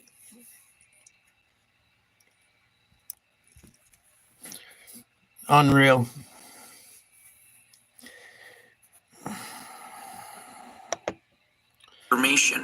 His goal was to receive sex reassignment surgery at age 16 before the current... Also, Baphomet is a transgender. Baphomet, the statue in front of most satanic symbols, is both sexes, is a transsexual. Current legal requirement of 18 years of age in Germany. He is now making headlines again for being the first transgender artist to win a Grammy for the Best Pop Duo Group Performance. And while pushing transgenderism and homosexuality in the mainstream is a clear objective in these demonic demonstrations, another goal that many of the artists, songwriters, and performers have continued to push forth is the normalization of God-hating in the form of modern-day Satanism. In fact, a recent study in the UK showed that Satanism is the new trendy religion, and that many of the young people are turning away from what they believe is old, rigid religion into a new wave of do what thou wilt in theory and practice. Over in the United States, it isn't looking any better. In speaking of a Salon article praising Satanism, one writer attempted to show how Satanism is indeed everywhere in our culture, and how we got to a place where worshiping Satan is now normative in the US. Quote, "But how did we get to a point where an online magazine with 10 million monthly readers is hailing Satanists as last-ditch heroes? The truth is that our modern sympathy for the devil has deep roots, and Americans, in particular, are highly susceptible." In the article, It documents how fictional books, such as Milton's Paradise Lost, fomented some of the hearts of the antinomian dissenters who pushed against religiosity and pendulum swung from Catholic dogma into the waiting arms of lawlessness, and even pushed against the law of Christ as a moral ethic for governing the true body of Christ. Yep. Lawrence Clarkson, an antinomian contemporary of Milton, even wrote in one 1640 pamphlet that sin is fake news. Quote, Sin hath its conception only in the imagination. Therefore, so long as the act was in God, or nakedly produced by God, it was as holy as God. As they say today, believe in yourself and you can do anything. A century after Milton, the antinomian celebration of self-expression accelerated in the Romantic era. The engraver and poet William Blake declared in his 1790 The Marriage of Heaven and Hell that, quote, no virtue can exist without breaking these 10 commandments. Jesus was all virtue and acted from impulse, not from rules. Give it a break. While the article attempts to show a connection between the Revolutionary War and the rebellion of Satan, that is a bit too far-reaching to be accurate. It does give a good understanding of some of the acceptance of rebellion in the culture from the likes of Crowley, Nietzsche, and the Church of Satan founder, Anton Xander LaVey. As it is stated in the article, quote, and tracing the history of that rebellion brings us today to the startling conclusion that post-Christian America is an increasingly Satanist regime. But is this rebellion simply a heart? And it's obvious to see. I want to take a break and talk to you guys for a minute. It's obvious to see. You talk about Jesus more than anyone. Christians get put down for their religious belief. You got people out fighting for Palestinians right now that just are going to war with Jews. Jews going to war with Palestinians. Christians trying to be peaceful and being ridiculed. People that support Trump tend to be more religious, more Christian. You see what they're doing to them. You see how many people come into the chat and get angry when we talk about God, especially Jesus. Please like, share, subscribe to Nate's Live Talk. Looking into how Satanism and mysticism and Ouija boards and occult practices are turning people into sinners of the worst kind. So, Dalton, how old are you?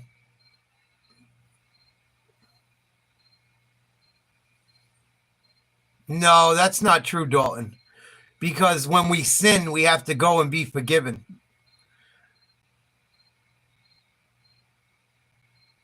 When we sin, we can be forgiven, but only through Jesus.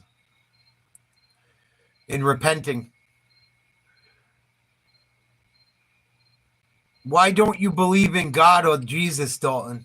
I just want to know. From someone that doesn't believe, why? Because I've never not believed.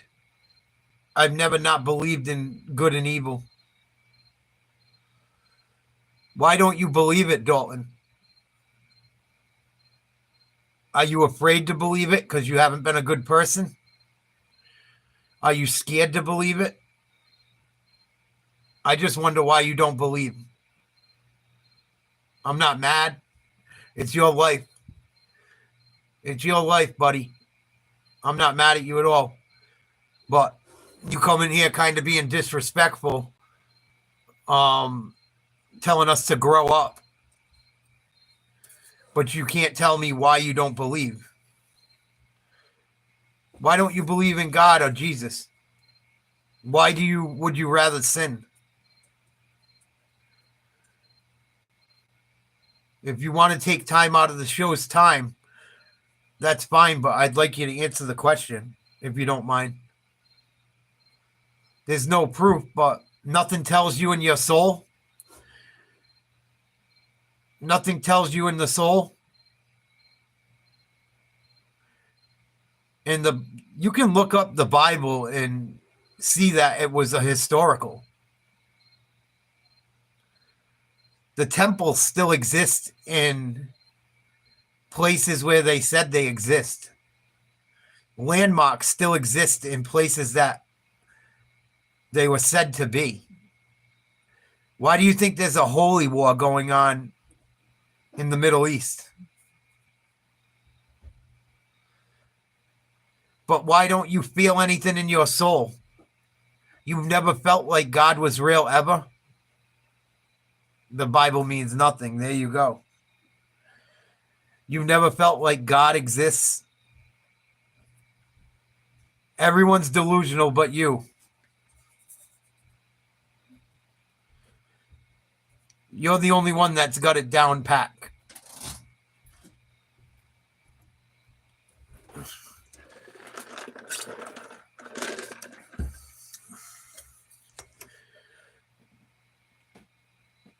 It can't be everyone else, and you got it right, Dalton. I beg to differ. Everyone that doesn't believe in God's got it right.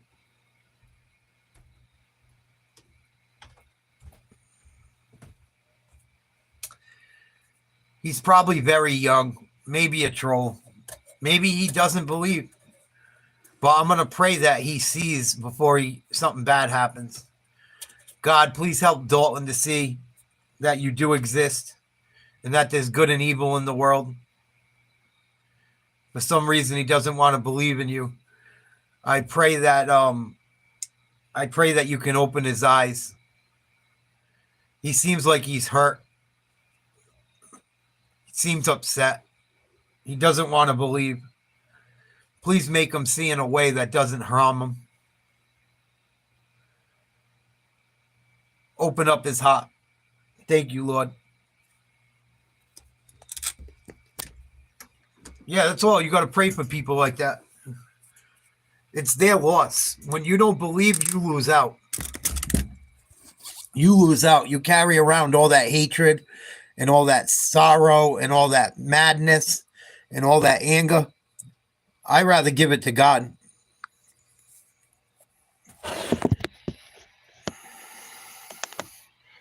For lawlessness are those who are captivated by the idea of living without the limitations of We love you, Dalton. simply worshiping self? Or is there something more sinister going on that they are not even privy to? While many think that following Satanism is actually this very form of rebellion and not the literal demonic worship that it is, many do not realize that the very founders of the religion, both Aleister Crowley and Anton Szandor LaVey, believed in a literal Satan. Crowley, explaining in his autobiography, The Confessions of Aleister Crowley, quote, "I simply went over to Satan's side, and to this hour, I cannot tell why." And also wrote that he, quote, "was not content to just believe in Satan. I wanted to be his chief of staff." Anton LaVey, being more diplomatic and sneaky with his betrayal, was exposed for the deistic Satan worshiper that he truly was. We detailed this account in our video, True Hollywood Hauntings. LaVey convinced many that joining the Church of Satan was merely a symbol of rebellion and not an actual religion that believed in a literal Satan. The only problem with that is that they've been lied to. What they simply see as rebellion or the advancement of their will and the acceptance of self was really a delusion painted by not only Satan, but even LaVey himself. In an article by Joe Schimmel titled The Truth About Satanic Cults, he details his experience with one of the Manson murderers, Susan Atkins, and her knowledge of what Anton truly believed. One of the delusions that we will clear up at the outset of this article is the lie that leading satanic cults do not believe in or truly worship the devil. First of all, it should be understood that Anton LaVey, the founder of the Church of Satan, viewed Satan as a true entity that he actually worshiped before his death. Anton LaVey deceived a lot of people who joined the Church of Satan by claiming that... Dalton, you said you respected us. You don't respect us. Look at what you just said. Some of that stuff has happened, but you call us that? Come on, you have no respect for anyone. Not even yourself. Not even yourself. Satan only represented the repressed forces of nature, but was not a real entity. In my interviews with former Charles Manson family member Susan Atkins, who was still in prison at the time after being convicted of 8 murders, she blew the lid off of Anton's lie. As a former associate of Anton LaVey's, who danced for him and spent personal time with him before joining the Manson family, Atkins was privy to conversations with LaVey before he became popular.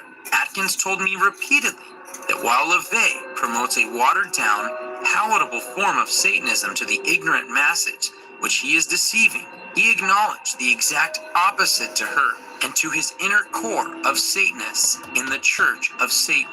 Susan Atkins shared with me that LaVey had told her emphatically while she was in his home that they truly worship Satan as a real entity and as the one who began the initial rebellion against God.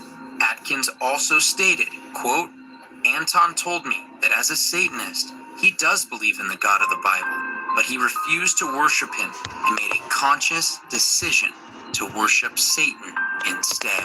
And Anton himself. I think you're horribly wrong, Dalton.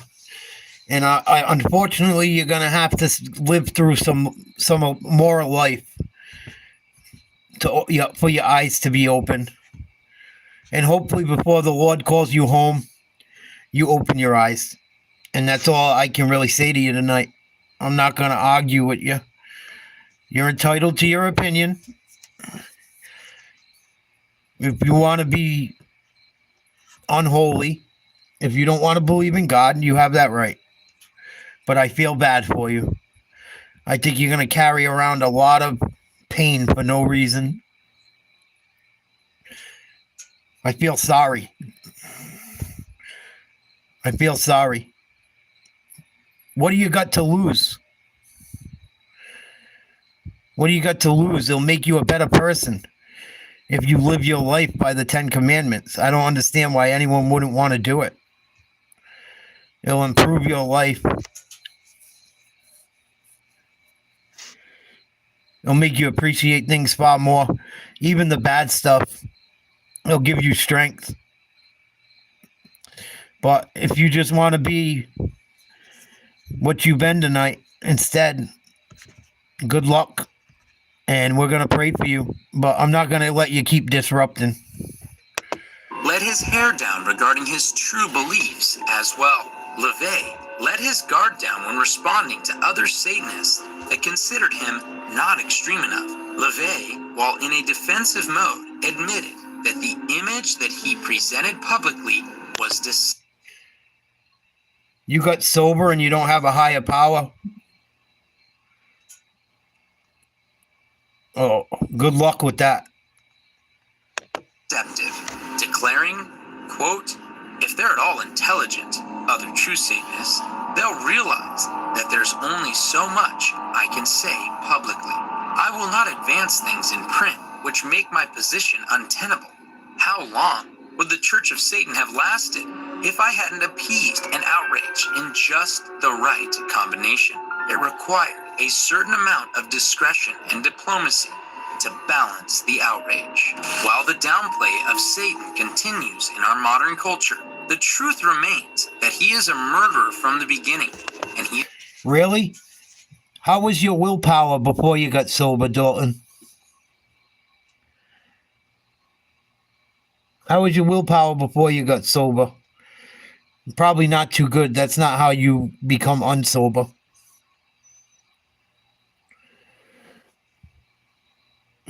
I wish I could wake people up. Oh, it makes me upset. Not in a bad way. I feel bad for them. I really do. I feel bad. I'm not trying to shame them or anything. I just feel bad. This shit is real, man. I don't know what to tell you. You take it how you want to take it. But I think that's all I got for you. I'm not going to keep letting you interrupt. You don't believe, so just go. You don't believe, you just want to keep arguing. So go make a channel about for people trying to get sober that don't believe in God. Go do something constructive than bothering people. He is the father of lies. Anyone who is following it, in jest or not, given over to his power, knowingly or not. While many people were aghast at the satanic ritual performance at the Grammys, the truth is that these satanic performances have permeated the Grammys for many years.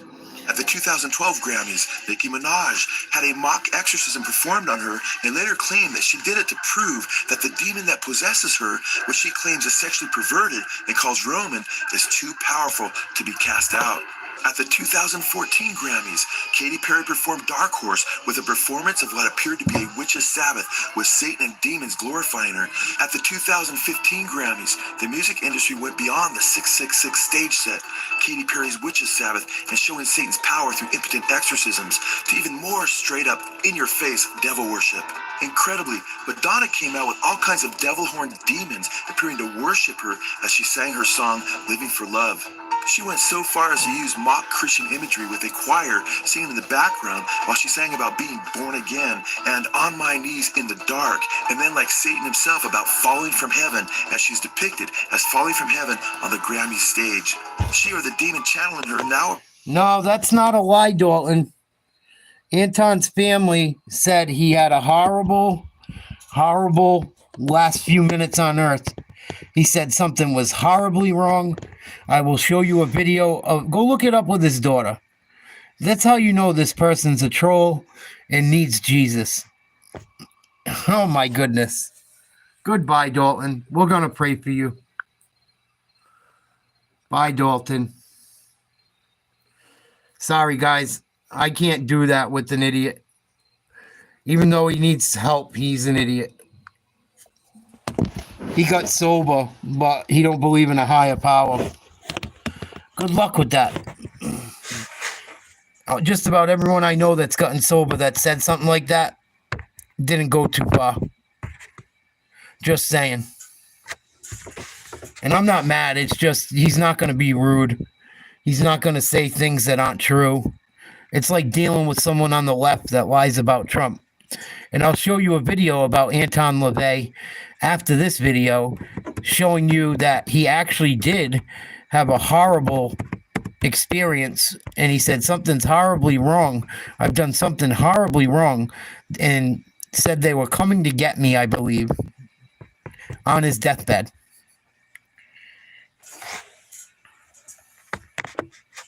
Appears to be living for the love it can get from its worshipful fans.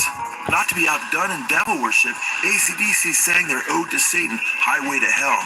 Before millions of people in what is supposed to be family entertainment, they sang I'm on a highway to hell, and about selling their souls to Satan for fame and success when they sang Hey Satan paid my dues, playing in a rockin' band.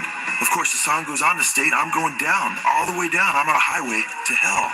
Katy, who dressed in white when she sang By the Grace of God, caused a bit of cognitive dissonance when she showed her true colors and joined in the devil worship. Perry, along with many others. Katy Perry used to be a gospel singer. She was a Christian singer up until she was, I think, about 16. And then she says, and then I sold my soul. I could show you videos of her saying it. Sported her glow-in-the-dark devil horns and even made the devil horn symbol with both of her hands as she sang along with AC/DC about how she too is on a highway to hell. Katy Perry even went so far as to falsely claim that God spoke to her before the Super Bowl and that he supposedly said to her, you got this and I got you. I was praying and I got a word from God and he says, you got this and I got you. But God would not contradict himself and encouraged Katy Perry to sing about kissing a girl and lesbian experimentation, behavior that she gave mass promotion to at the Super Bowl, behavior that God lovingly warns against in the biblical book of Romans chapter 1. Katy Perry has already admitted that she is not following the biblical God of creation, and many of her songs and performances obviously glorify the God of this world, Satan. Madonna, who had already played her role of satanic worship puppet at the Grammys, actually led the introduction ceremony for this year's satanic display, as she encouraged more and more people to continue in rebellion. I'm here to give thanks to all the rebels out there forging a new path, and taking the heat for all of it. We looked into this a little bit. You need to know, all you troublemakers out there, you need to know that your fearlessness does not go unnoticed. You are seen, you are heard, and most of all, you are appreciated. The aging pop star had recently done a photo shoot in which she portrayed herself as Jesus in a display that mocked Jesus' Last Supper, where he instituted the communion service that millions upon millions of Christians have done for over 2,000 years to commemorate the death that he died to pay for the world's sins. But this is not remotely close to her first time mocking Jesus and using... I find it funny too, something I want to say quickly. Like people like Dalton and people on the left especially, they always they get so mad when you talk about Christ and God.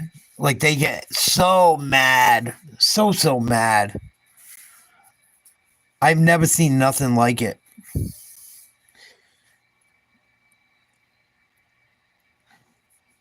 Like if you're a white Christian nowadays, man, the left really don't like you. I'm the first transgender woman to win this award. And I'm In the unholy song that was performed at the Grammys, it tells of a story of a husband and father stepping out of the bounds of the marriage covenant. Petras stated on a red carpet what the song was all about.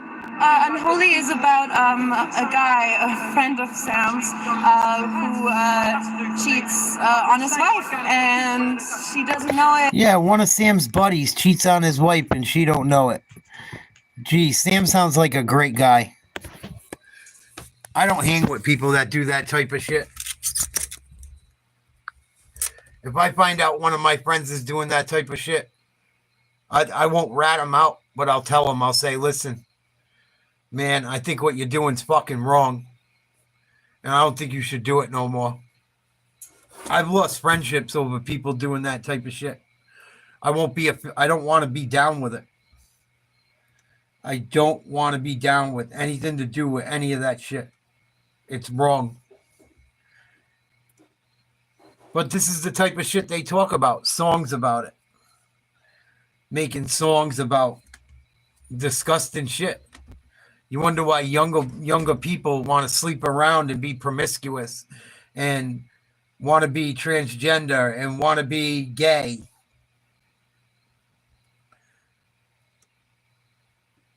I think a lot of it is mental illness, and I think it's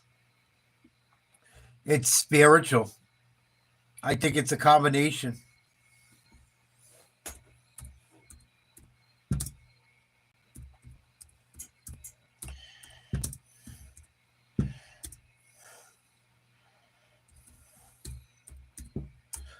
I really do. I never liked Madonna. I liked one song by her when I was younger. She always freaked me out. It feels like a fight for souls, man. It really does. It really does.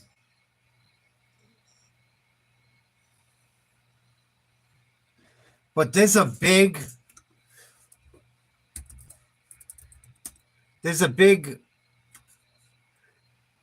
correlation between Hollywood and the music industry and this satanic do what thou wilt type shit of Aleister Crowley and Anton LaVey.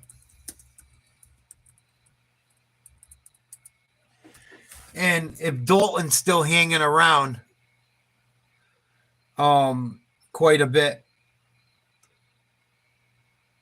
I'm sure Dalton's still hanging around watching. I agree, James. Salute. Please like, share, subscribe to Nate's Live Talk. We looked into the death of Anton LaVey the other night, but just for everyone that's watching, and Dalton's probably sitting back watching, even though he can't type, I'm going to show you Anton LaVey's last words. And I think his daughter might even speak about it.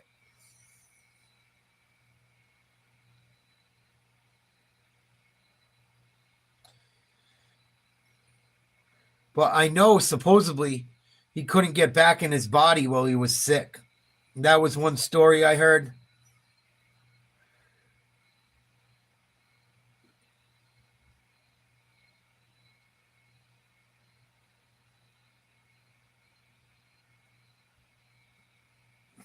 Some of these are long. I'm trying to find one that's a little shorter. But worshiping Satan is not cool. Worshiping the occult is not cool. Messing with Ouija boards is not cool. Any young people out there doing all this freaky weird shit with Halloween coming up, do not do it. You may open yourself up to something you cannot get rid of. You can laugh, you can make fun of me, you can say whatever you want. I've seen hauntings. I've seen Ouija boards work. We're going to look at the founder of Satanic Church, Anton LaVey's last words and the Satanic rosaries. And people just hate God. I don't know why. I don't know why. There's so much hate in the world. And it's just like I said with a lot of with the Democratic shit. It's rules for thee, not me. Oh, we don't want to live like that. We don't want to live a normal, good life. We want to act like animals. So we don't want to be Christians. Those Christians, man, they're crazy. No Christians are perfect. Nobody is perfect on earth. Christians just realize they're not perfect and try to live a good life. And if they screw up, they beg for forgiveness. And they acknowledge Jesus Christ is the Lord and Savior. The Father, Son, and Holy Spirit.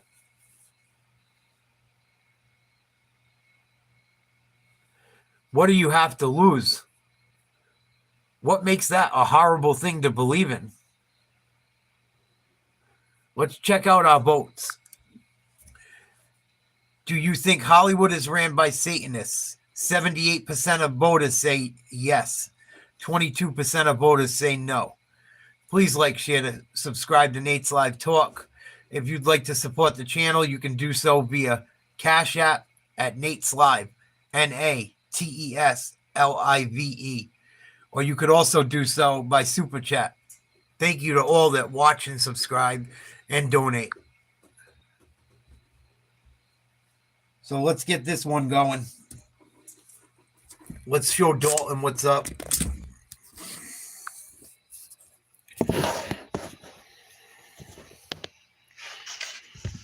And the fact that people get so mad about it is what I don't get. It's like, you seem awfully mad that for someone that doesn't believe in my religion. You seem really mad.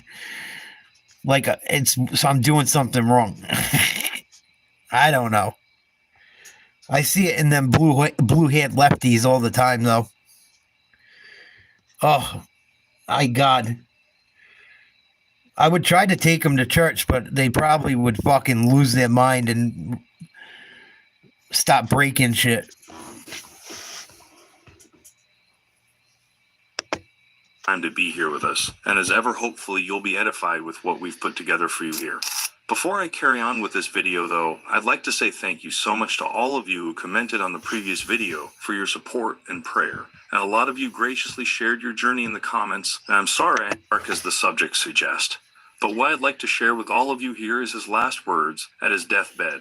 Some of you have probably watched videos about this somewhere else, but still, hopefully for those of you who didn't know about this can be used as an example for the others you might know, who might be thinking about worshiping the ancient serpent, As I've said before, there are a lot of non-Catholics here, Protestants, Orthodox, and also unbelievers. Interestingly enough, based on my observation reading so many comments every day, among the unbelievers, some are willing to listen while there are also a lot of them who will simply write nonsense in the comments, ridiculing and cursing this and that. I've removed those type of comments whenever I can, but thankfully there are quite a lot of them who are open to proper discussions. Anyway, going back to the subject of this video, regarding Anton's last words, sorry for the rather low quality video, but I've provided the subtitle to what she was saying here in this interview. Hopefully this helps. Apparently this woman was quite close to Anton back in the days.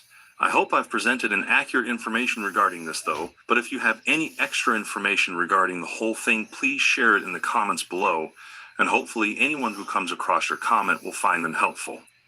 And he was on his deathbed. And for a Satanist at the time of death, it's a great victory for them, because death is a huge thing that they celebrate. And he was getting ready to die and pass on his powers and that. And on his deathbed, he must have got some revelation or an angelic appearance or something. And he went into shock and he said, "Oh my, oh my, what have I done?" He said, "There's something very wrong. There's something very wrong. There's something very wrong." Wow. And his whole life had been spent propagating these satanic beliefs, getting everyone to believe, establishing official organizations for Satanism. And then at the end of his life, he gets this light that comes to him, and everything that he built, he realized was wrong. A few months ago, I shared something from Monsignor Stephen Rossetti, and I hope that So there you go, Dalton. anyone who's watching this will always remember this and keep it close to your heart. I've recently heard that some people say, well, Satan loves you, or these particular people Satan loves. I want you to know very clearly that Satan doesn't love you or anyone. Satan is incapable of love. Yeah. He's a complete malignant narcissist. The only person Satan loves is himself. And he'll burn everyone in hell, which he does for his own pleasure. He is a sadist. As a matter of fact, in the midst of an exorcism, I had a new staff member with me, and I said, I want you to know what you're dealing with. And so as the demons were coming forward and the possessed person, I said, in Jesus' name I command you, tell me, if you could, would you stick a knife in the back of everyone present, twist it, and laugh? In Jesus' name, tell the truth. Snarly goes, yes. There is not a drop of or morsel of compassion or mercy in any demons, especially in the prince of hell and of Satan himself. Now, sometimes, though, Satan will disguise himself as an angel of light. Some people say, no, I've met Satan, and he was very nice to me. He said he loved me. No. I also have a video. I don't know if I can show it. I don't even know if I can find it. But there was a guy that was a big-time remote viewer. Psychic remote viewing is kind of the same thing. And he said his name was Ed Dames, Eddames. He used to be on Art Bell all the time. He would talk about remote viewing and his psychic abilities and how he worked with the U.S. government. He remote viewed Satan, and he said the same thing that this priest said. It's the most evil, hateful thing he's ever been in contact with in his life. And if you look up Ed Dames remote viewing Satan, you might be able to find some stuff on it. But it's very eye-opening. And I tried looking for it for a few times. I've only been able to find clips. If I can find one, I'll look for it. But it's kind of hard to play Art Bell stuff because Coast to Coast AM owned a lot of his material, and they're douchebags. Nonsense. He will disguise himself, as the Bible says, as an angel of light. But if you cross him, or you don't do what he tells you to, you'll see exactly who and what he is. As one possessed person told me, she said, I've met Satan. I've encountered him, and he is vicious. He is indeed vicious. But In another case, I remember commanding the demons to tell the truth. I said, tell me the truth. In Jesus' name, you must tell the truth. Does Satan love you? And they said, no. Now, in Jesus' name, tell me the truth. Does Jesus still love you? Yes. Even the demons know that Satan doesn't love them, doesn't love you. But Jesus does. Even as sinners, he forgives us and loves us. Never doubt the love of Jesus for us. And never be fooled. Satan is vicious. His heart is full of hatred. He can't love. But Jesus' heart is full of divine love.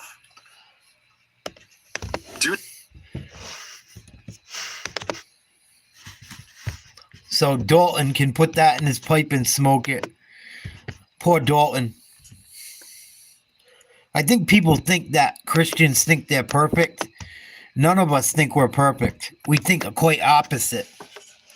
We know we fuck up. But we pray to God to take it away and forgive us and make us better people. You don't got to be a holy roller. I'm not a holy roller. That atheism among the people in our society today is growing, and there are also people who find themselves interested with anything related to the devil, witchcraft, and so on. And so what I'd like to do is to bring all of you to the other side of the world, the Philippines, regarding the satanic rosaries. Actually, I came across this interview and a few other articles while I was researching about Anton LaVey. So just because we're on this subject, I'll include this here as well. According to one particular Filipino exorcist in the Philippines, he warned people to be careful about buying rosaries as they can be cursed or infested, and that the Illuminati group did the praying, thus consecrating the object to evil. Therefore, any person who makes use of them will then on be followed by the evil spirits. These fake rosary crucifixes, according to him, have a number of hidden symbols. This includes a snake, and the snake is wrapped around the cross. There is a sun with rays and pentagrams, all three of which are favored, and apparently the cursed religious iconography is spreading at a rapid pace around the world. Anyway, let me share with you some highlights I've put together from Father Abbott's interview. I hope the subtitle I've provided for this audio is helpful and probably takes a couple of times listening to it in order to understand the message thoroughly. We have come to an experience lately, an experience of what they call the satanic rosaries and crucifixes. Actually, there is nothing satanic that can be found at the beads of the rosaries, but the satanic design can be found at the crucifixes of the rosaries. So they come under many forms. At the corners of the crucifix, the image of the sun, which is the symbol of Lucifer, and then sometimes the design of snakes, sometimes the design of the diamond of the Freemasons, and other modified designs. And then people began to be aware, and so many people surrendered their rosaries with satanic crucifixes and with satanic designs. You know, the satanic rosaries are very clever. You see, these Freemasons are the ones spearheading these things, these movements. And as we know very well, the Freemasons recruit men who are professional, who are intelligent, and who are rich, because they would need them for their own purposes and schemes. And the ordinary, the common Tao, they cannot reach them. So what I believe the strategy that they use is through these satanic rosaries and satanic medals and satanic objects. And they have gone into the possession, into the houses of people, the simple people, rosaries hanging in front of their doors, rosaries hanging at the mirror of their cars, and rosaries at their pockets, and so on. Let me show you how you can grow a six-figure. Make you wonder. And this is how they tried to get in touch with the common people. And so we have to fight them.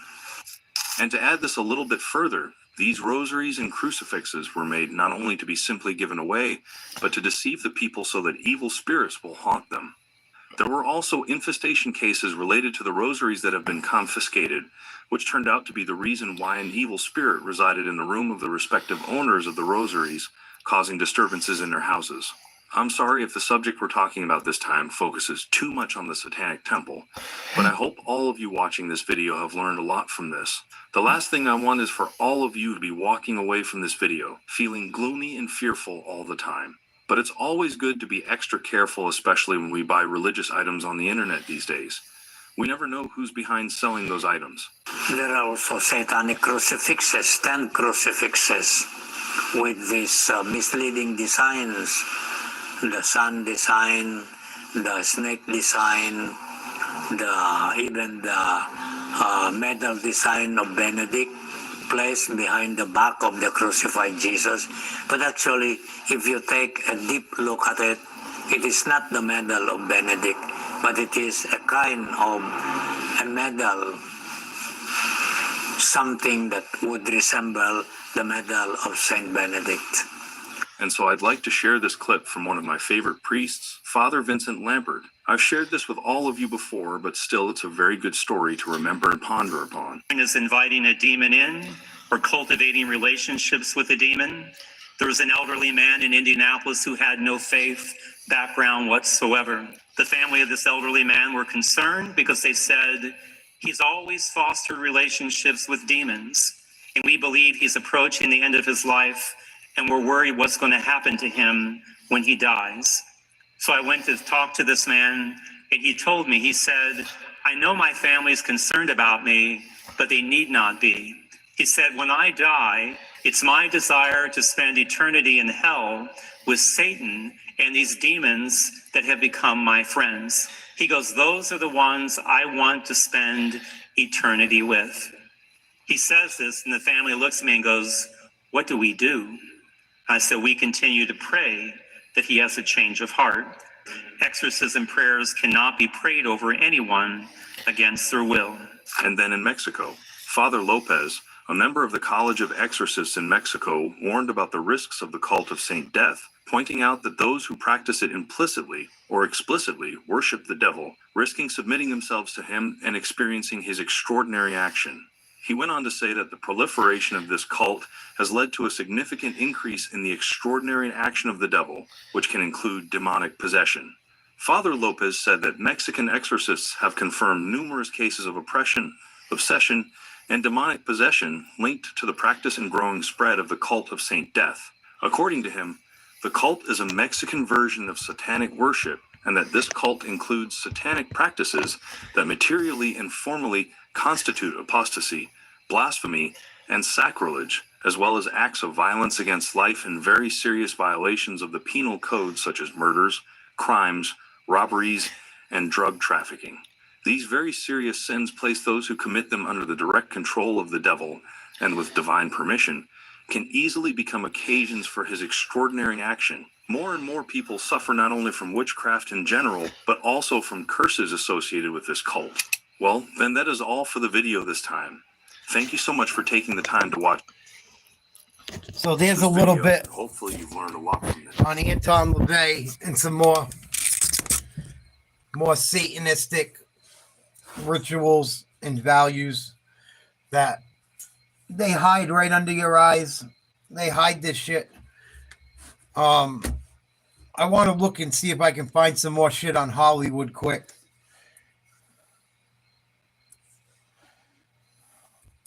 Or politically.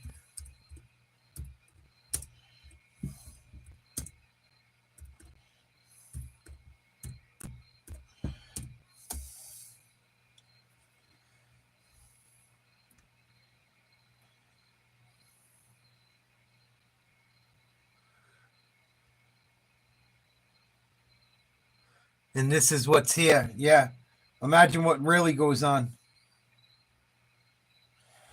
And I wonder about AI as well. AI is pretty crazy.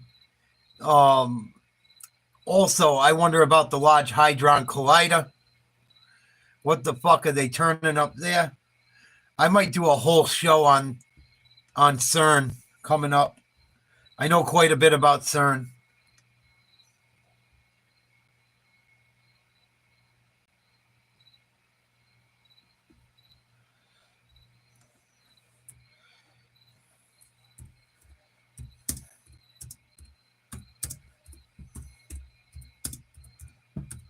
Bear with me, I'm looking up something.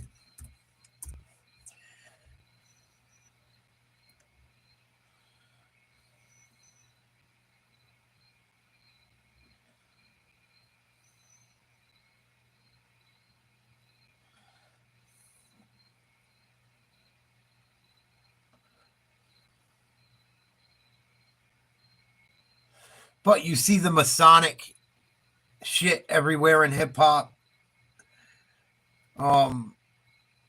Jay-Z throws up Masonic hand gestures. A lot of other satanic hand gestures always are up. I just don't think it's a coincidence. I really think it's a movement.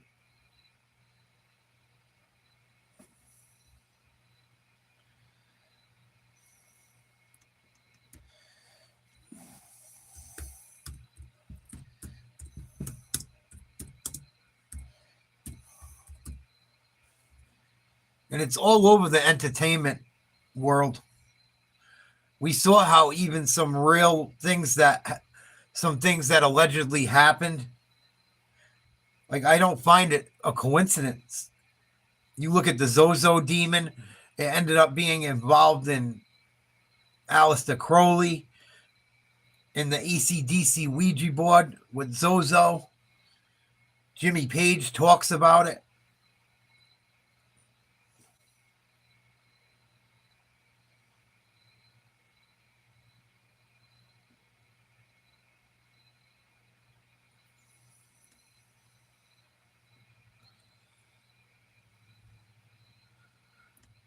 No such thing as coincidence.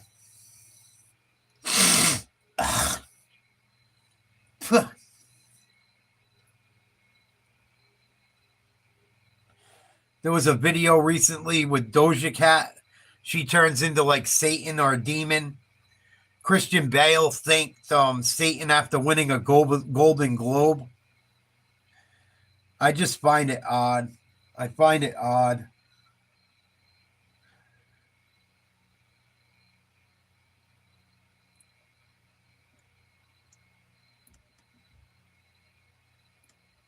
Jim Carrey's always talking about it. You hear Cat Williams talk about the other side of it.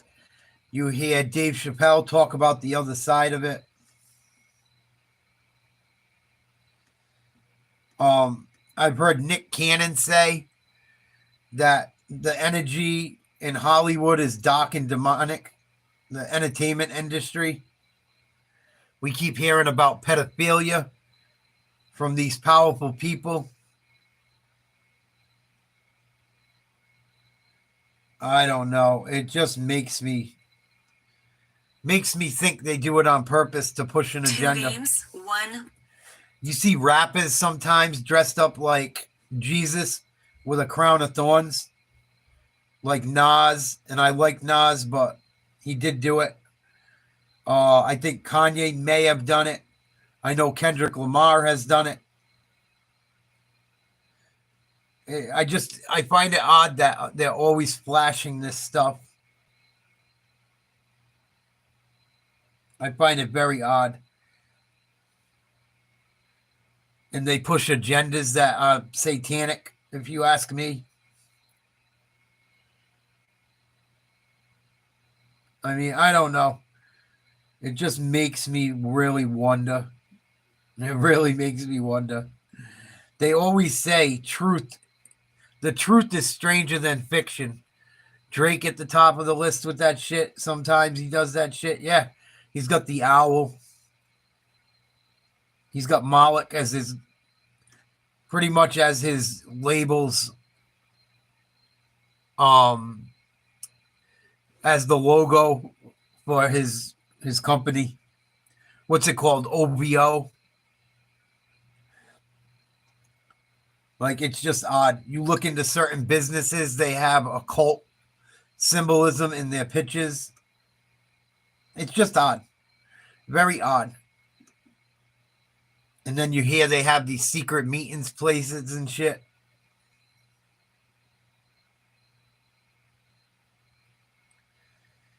You know, like Bohemian Grove. Bohemian Grove's pretty weird. And it pushes all that type of shit. And a lot of people have spoken out about it. Prodigy was a rapper that spoke out about it.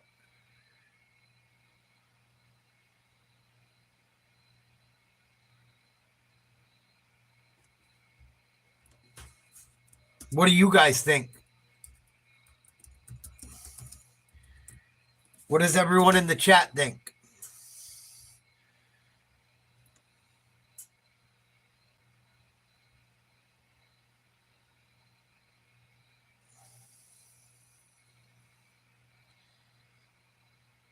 I've heard Joe Biden say, I don't care if you think I'm Satan reincarnated. Like, I don't know. I just find it odd, man. There's always like a Satan thing. It really makes me wonder. Like, does a cult control the United States or the world? A satanic cult?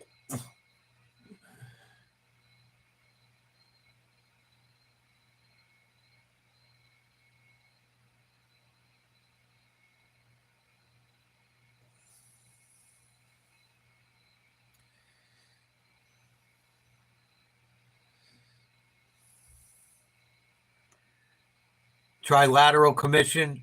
You think Kanye's been broken by the Kardashians? I think so too. David Bowie's definitely got something going on. 1M says Satan rules the world. I agree. Brandon says fame. Oh yeah, they're selling their souls for fame. But are they literally doing it? Makes me wonder. I don't think you can sell your soul if you believe in God. But if you fail to repent, who knows?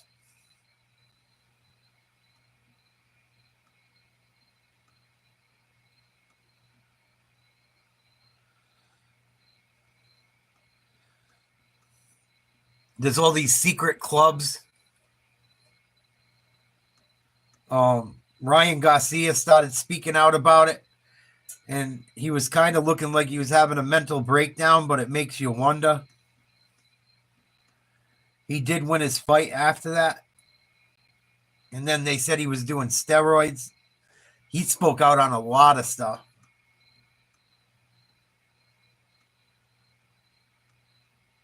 You got the Skull and Bone Society, another very satanic type, give you a satanic vibe with many prosperous people in it. You have the Hellfire Club that goes back hundreds of years in Europe.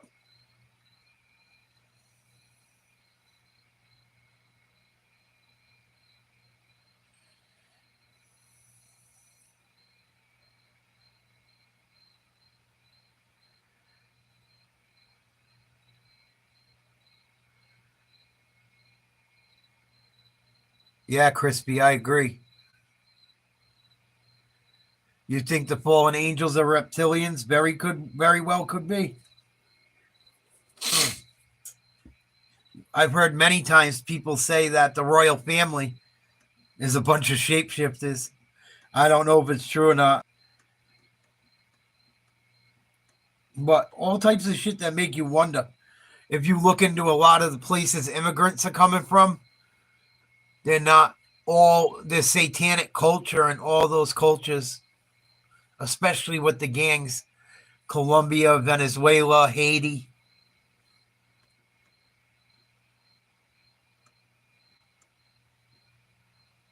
I find it wild.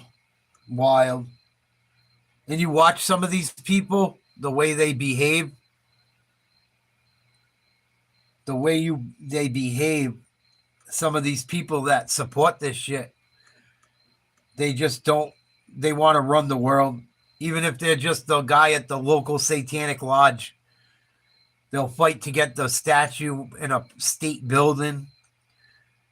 Like they're down for their cause. Very down for their cause. And it's just odd. I find it odd. Like at some point, all the information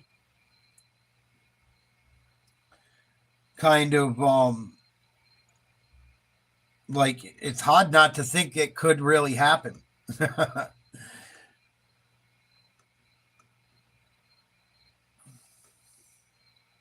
It makes me wonder. There's even some stuff at the Vatican that comes off as satanic. I mean, who knows? Is he in the Vatican?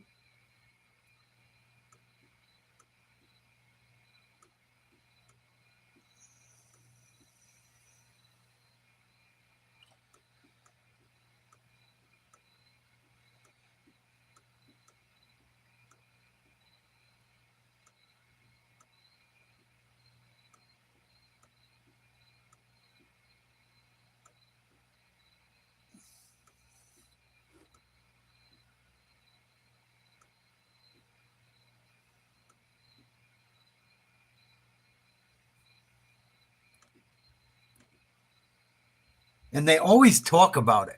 They talk about it like so freely. Like it's like they make it a big joke. Like this is kind of creepy. I'm going to show you guys an old video of Jim Carrey speaking about some stuff. This makes me wonder. Like, do they throw it in your face just enough to like, oh, well, we told them. They didn't believe it. Please like, share, subscribe to Nate's Live Talk. Looking into some scary topics tonight.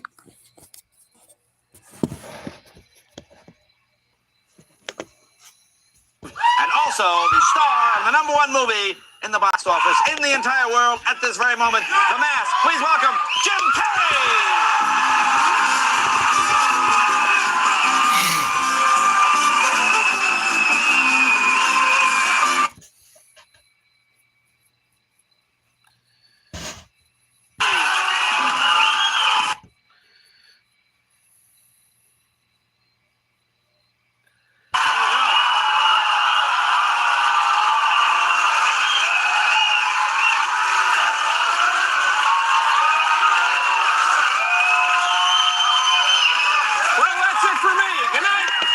Thanks for coming. Nice to have you here. Thank you. Thank you.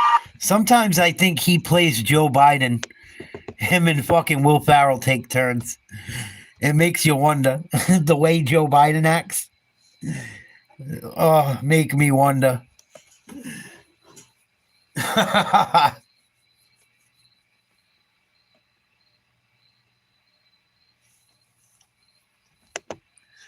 Listen, I just want to start off tonight by saying something because I know that you're going to be here for like the next 30 years, Jay, just, entertaining America at night. And I just want to be the first one to say, we're going to miss you, man. Don't go, Jay! What? Don't go, Jay! Don't go, Jay! Don't go, Jay! Very kind. You never lost your sense of humor, even through all the divorces. Right. Thank you. Thank you. This is... Obviously. Let me ask you, are you feeling okay? I know you had did you have your head removed. You had an operation of some sort. Yeah, I had an operation. I was doing Dumb and Dumber. I was up in Utah, and I had That sounds good. Dumb and Dumber. Yeah, it's the next movie, and I had a gallstone, and I actually brought it here tonight. If you can get a shot. Now, of what that. are those? Are like?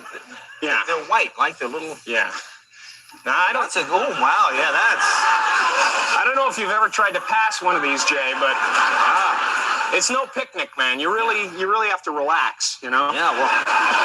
No, actually, it's not a gallstone. It's just a cyst from my armpit. Yeah, I was gonna say. The real surgery was a little more serious. It was a heart transplant. Oh, and really? If you ever go in for one of those, seriously, good advice, always make sure there's a donor available. Because I didn't... That's pretty weird to bring up. It could just be comedy, but pretty weird with all the shit you hear going on. have one, and now I have the heart of a small parakeet. Feel it, Jay. It's going like a trip hammer. Oh, yes. You have a cat? Yes, I do have a cat. Really? Because I react sometimes to that. Oh, really? Yeah. Oh, I should have you over the house. Just napping. Yeah. A heart transplant. Well, it's amazing that you could get up and get around so easily. Yes, I'm resilient. There's no question about it. Yeah.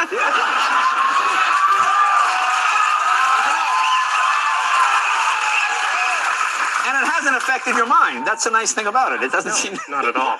Let me ask you, did you ever imagine that it would get this ridiculous? Because I know you for a long time and you're doing the series. And, you've been a star on TV for a while, but now it's like crazy. These people go nuts. Well, those people go nuts anyway. Are you having fun? Are you having a good time with it? The thing about it is that the funny thing about it is I was always into this, visualization and stuff, and I years ago, and it's an interesting story because I 4 years ago, I used to go up to Mulholland Drive and I used to say, I have this and that and this. Oh, it's all good and it's coming to me, and I actually wrote myself a check, and this is for real. This is not a joke. This is for real. I wrote myself a check for $10 million per picture. This is by Thanksgiving 1995. Wow, look at that. This is the actual. Don't wreck it. No, I don't want it. This is there you go. That's the actual check I wrote myself 4 years ago, and that's so I'm kind of here to say that visualization does work, and of course now I've had to change my goals because I'm kind of getting close to that one. So I've been working on something. Yeah, this is new.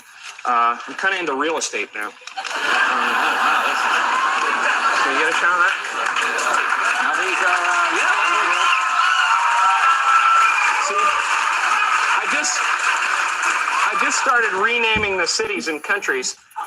There's Zimbabwe. Jimdonesia. Madagascar is going to be a fun place. Not all popes are fucking pedos. Shut up, idiot. Yeah, oh yeah, all of them are just pedos. I can't stand idiots. Don't be an idiot. Up here we've got Fire Marshal Billings, Montana. Of course, Ventura, California will stay the same. That'll remain. Yeah. This is my favorite here. That's, if everything goes right, a few years from now, a lot of people will be vacationing down in the sunny Caribbean. Really? Yeah. This is something to shoot for.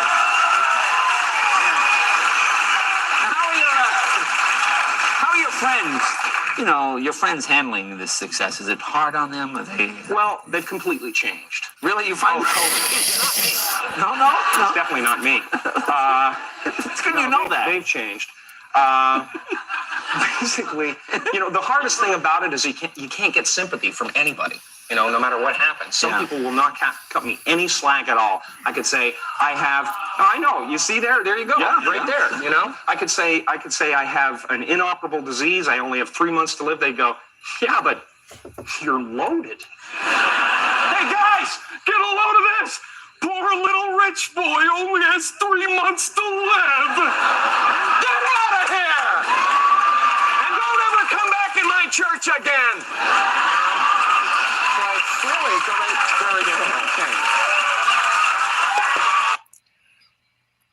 More blasphemy. I don't know how I ever thought this guy was funny. He's not even funny.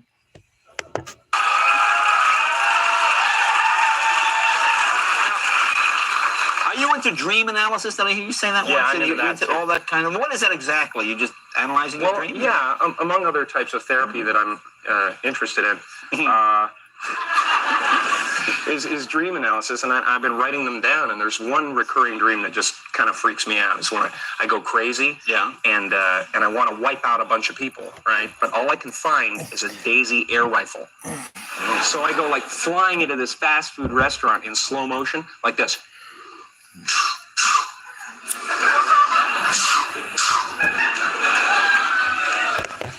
I'm going to fast forward this. I don't want to get in trouble by YouTube. Never know nowadays. We'll take a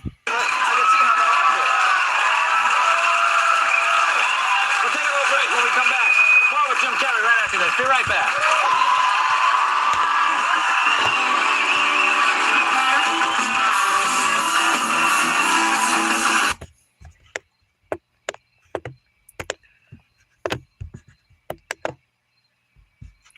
Hi, with Jim Carrey. Okay, let me ask you now. Okay, the big movie. You got the trailer. You're doing the movies. Bing, bing. Yes. What do? You kick back. You relax. What do you do? How do you relax? That's what I want to know. What do you do now? I have hobbies. Dentistry. Dentistry, Yeah. I'm not really serious about it. I'm just like having fun. I like to play. So far, I've just worked on my agents. They'll do anything at this point. Oh, yeah. It's great. It's great. I just call them up and I say, I've never done a root canal. Who, me? It's excellent. But I'm also kind of an amateur puppeteer. Now, see, I didn't know. I knew you did the impressions. I didn't know puppeteering. Yeah, I'm into that. I really like it. And, well, I could show you something. Do you have a puppet? Yeah, let me take my shoe off. This is a character I've been working on. Kiss me, Jay. Very nice stuff. Lovely puppet. I'm stinky. Really? Yes. Are you afraid to kiss me? No, I didn't. Thank you. Something I'm working on. Yeah, I see what. Yes. I mean, we went, the place was packed. Every theater you go to is packed with this movie now. What is the clip we're going to see here? I thought it was just amazing. Okay, well. Obviously there are special effects, but obviously they can't do the special effects. I thought it's weird he brings out that map. I'm not going to watch the clip. I don't want to get copyright struck. But that's weird he brought the map out. Pretty weird. Pete? Yeah, I did Cuban Pete next.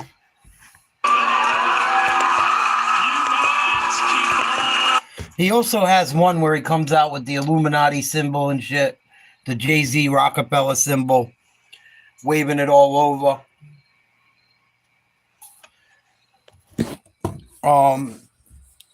I thought that was in this video. I guess it's not. But there's definitely ties. And a lot of people think he was punished after doing a lot of this shit. Because you don't see him very much anymore. Or hear him talked about. So it makes you wonder. You keep hearing about a lot of other celebrities and the Diddy case involving disgusting stuff that I would consider satanic.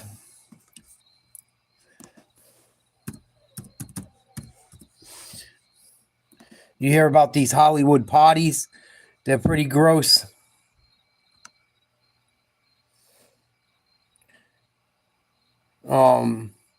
And then you hear about sex magic and all this stuff. Coolio spoke out about it before he passed away. There's a lot of people that speak out about Hollywood parties. Lecrae has spoken out about it. He was a Christian rapper that can't seem to figure out what he wants to do anymore. But I want to hear what some of these people have to say about these parties. They sound very, very demonic, honestly.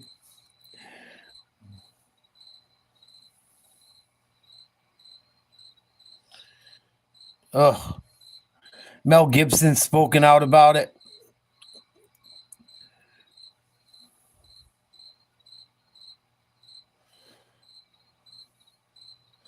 I've heard things about Jada Pinkett. I've heard things about Angelina Jolie. There's just lots of information out there with some people talking out about it. And I'm very interested to see what's going to happen with this Diddy trial. If he's going to take all the blame or if he's going to come clean. Because if he's involved, it ain't just him. It just ain't him. And him and Leonardo DiCaprio were very close for a long time. That's something I keep forgetting to tell. It just makes me wonder. You see the correlation even in the music back in the day with AC/DC and the Zozo demon in that one story.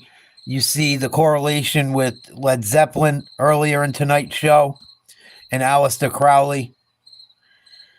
It's very odd, man. It's weird. And let's see if this interview's worth watching. We're going to keep looking into this. We're going to keep looking into this stuff as the Diddy stuff gets exposed.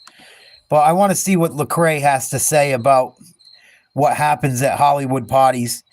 He was a devout Christian when his career started. He blew up as a Christian rapper. And then his music started getting secular. He started to doubt his religion and his beliefs. And this is a newer video of him speaking out with his experience in Hollywood. Please like, share, subscribe to Nate's Live Talk. We look into all types of subjects. We go down rabbit holes all the time. Tonight, we're looking down a few different rabbit holes. Thank you for watching.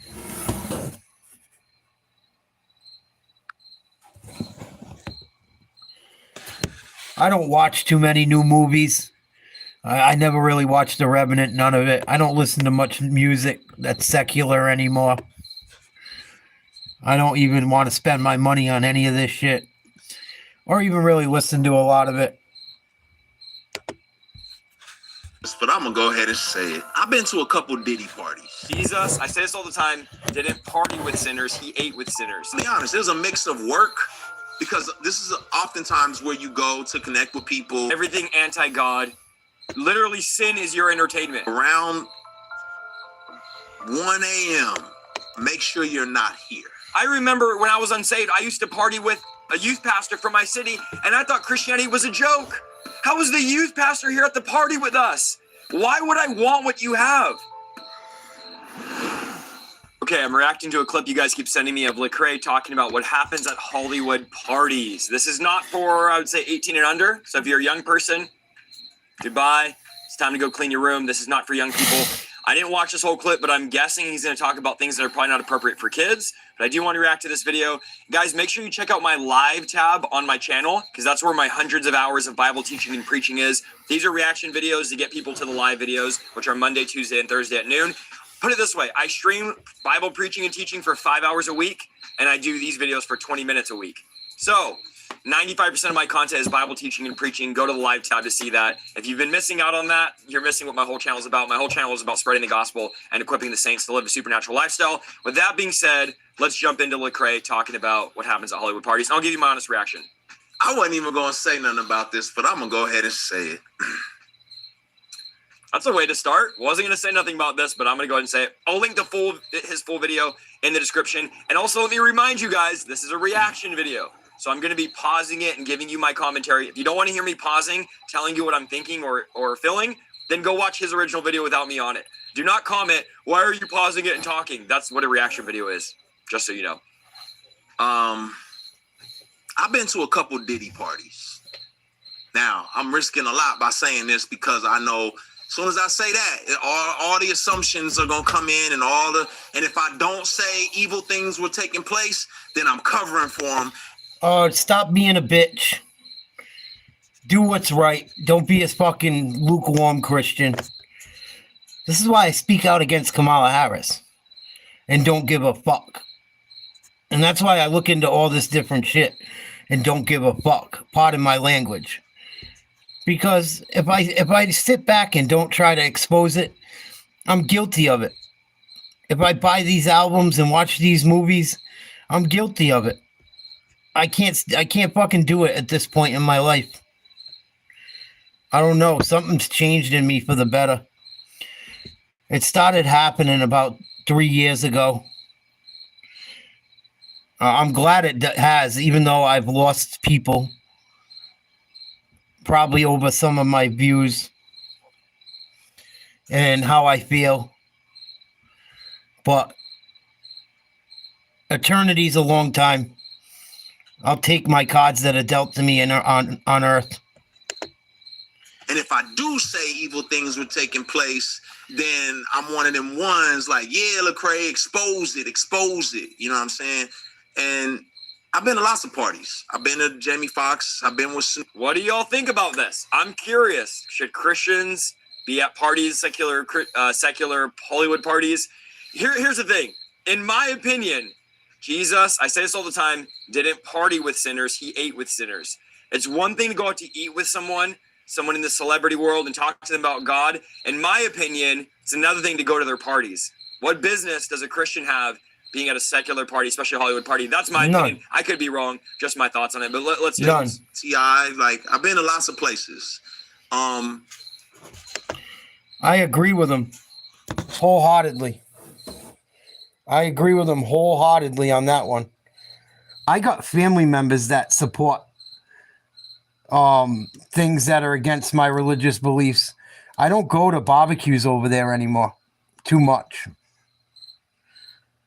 Like, I got a family member that's whole in-laws are all into the LBQ, do DDD, B, C, D, all into the alphabet gang, all into Kamala, all into anything that's not Christian, that I see evil, that I know the 10 Commandments tell me that's evil.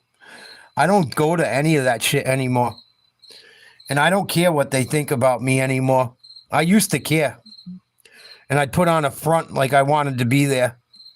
I don't do it anymore. My ex-girl used to want me to go hang out and do shit with people and go to places that I knew were no good.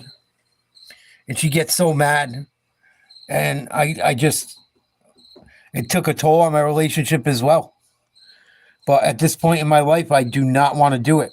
How could I be a good role model to my stepkids doing that shit? How could I be good to anyone being around that shit? It's non-productive.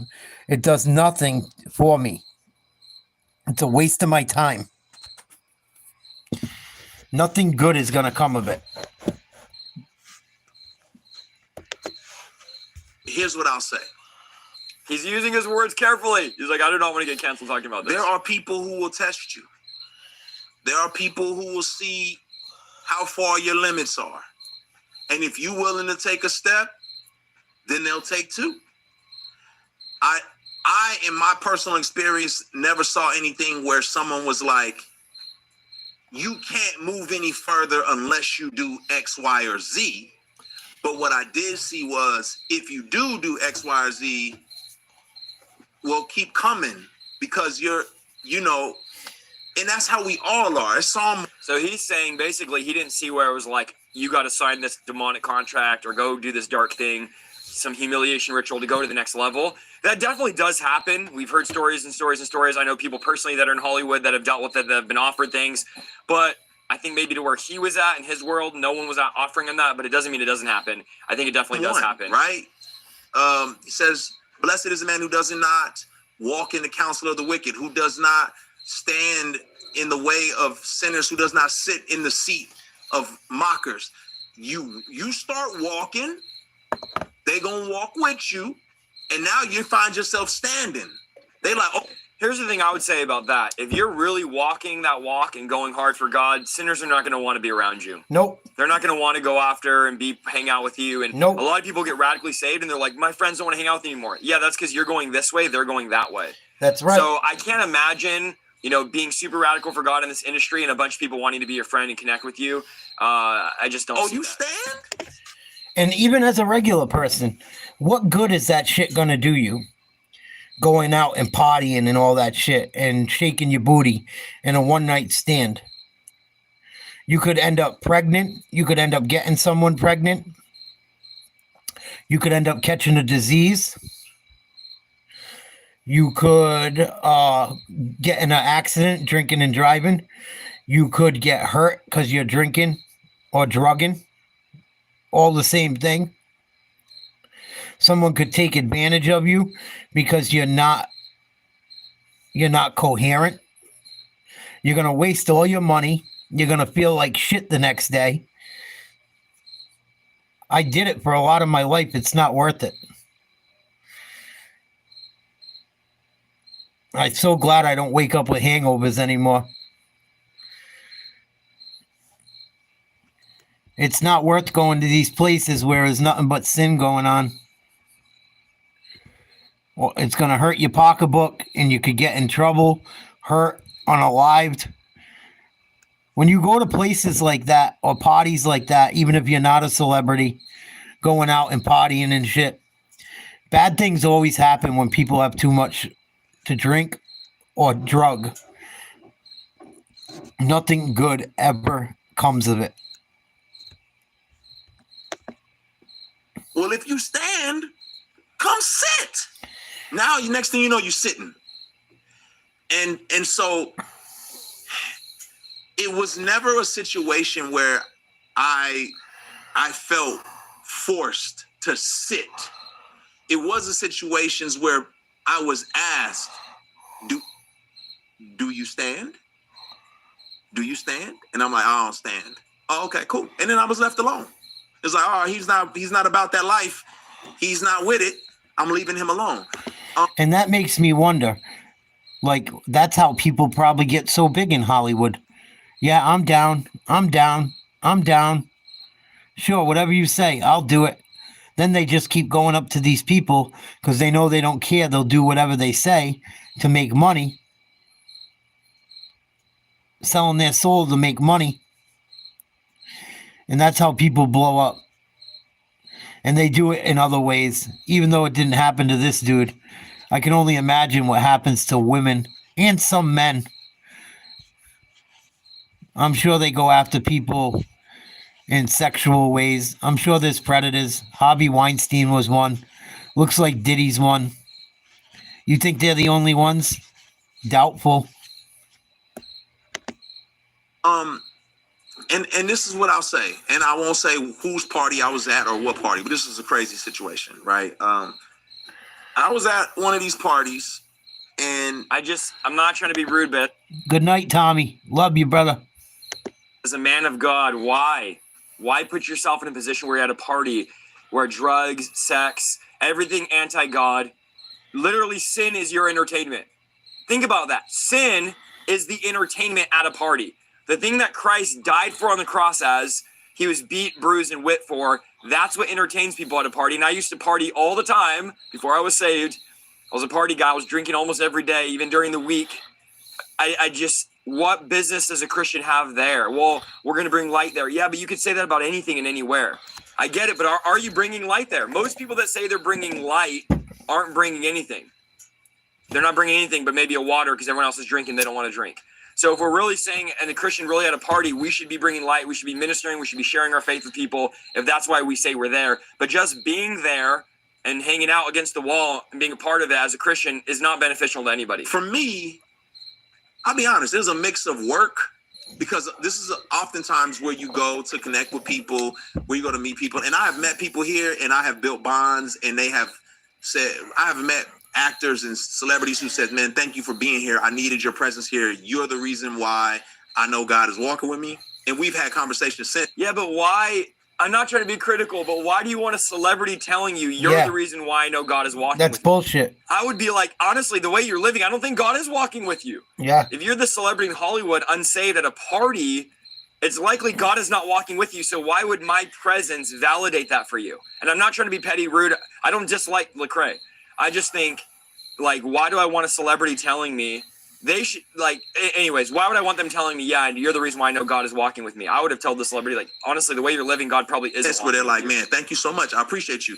Because how you going to be a light if you never in the dark? Now, if you cannot handle being in the dark, stay up out of certain places. Yeah. Right?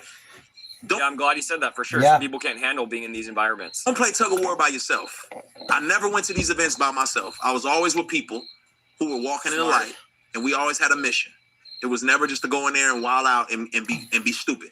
But the other side of the coin is, yes, if I'm a human, so I'm frail. I'm gonna be honest with you. There was moments for me of like, oh my gosh, I'm here. I'm part of the crew. Like, look at me. Yes, I struggle He's definitely being vulnerable, talking about, the struggles with acceptance and wanting to be associated with greatness. And I got caught up in some of that now. See, I have trouble with that. He wants to be associated with greatness. How are they great? Yeah. How are wicked, sinful people that are partying in Hollywood producing albums about drugs and killing and abusing women? How are they great? I really, guys, have a problem with Christian artists, whether you're hip hop, whether you're country, I don't care what you're in, looking up to secular celebrities and secular. Let me know in the comments right now if I'm wrong.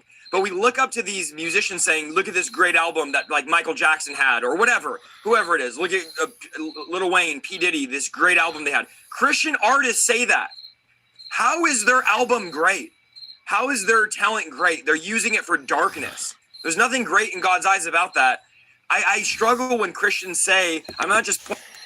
I agree. I struggle with it too at this point. And I that's why I don't enjoy the music like I used to. Lil Wayne's probably my best rapper ever, in my opinion.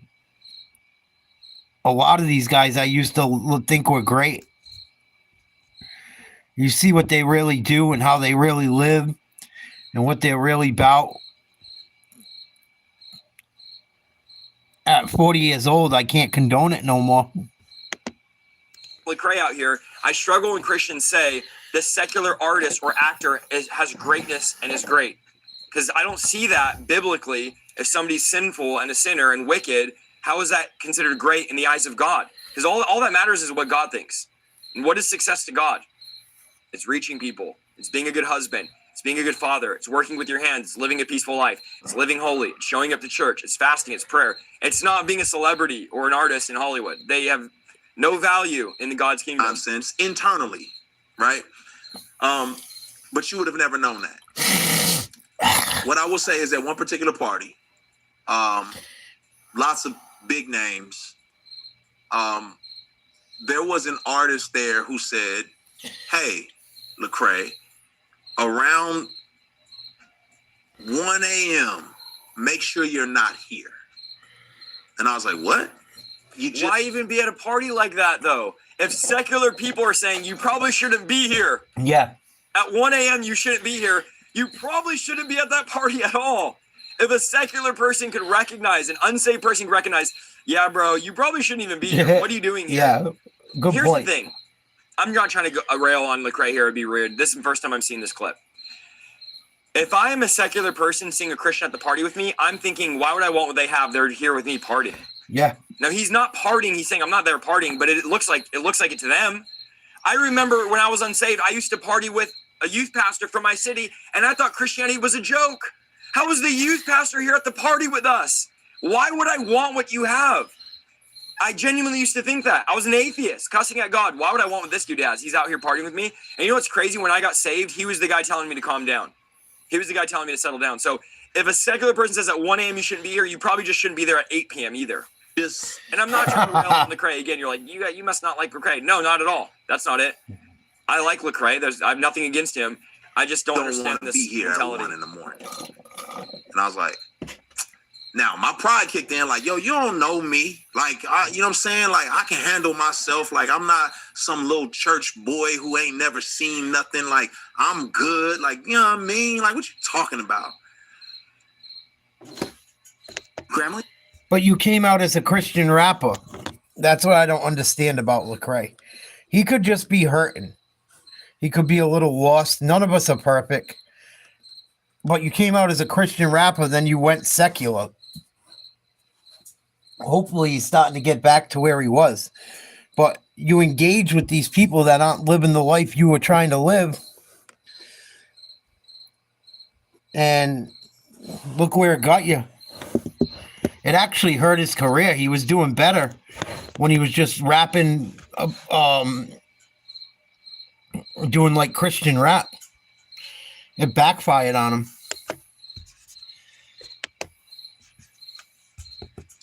It's probably 12:30. I'm downstairs.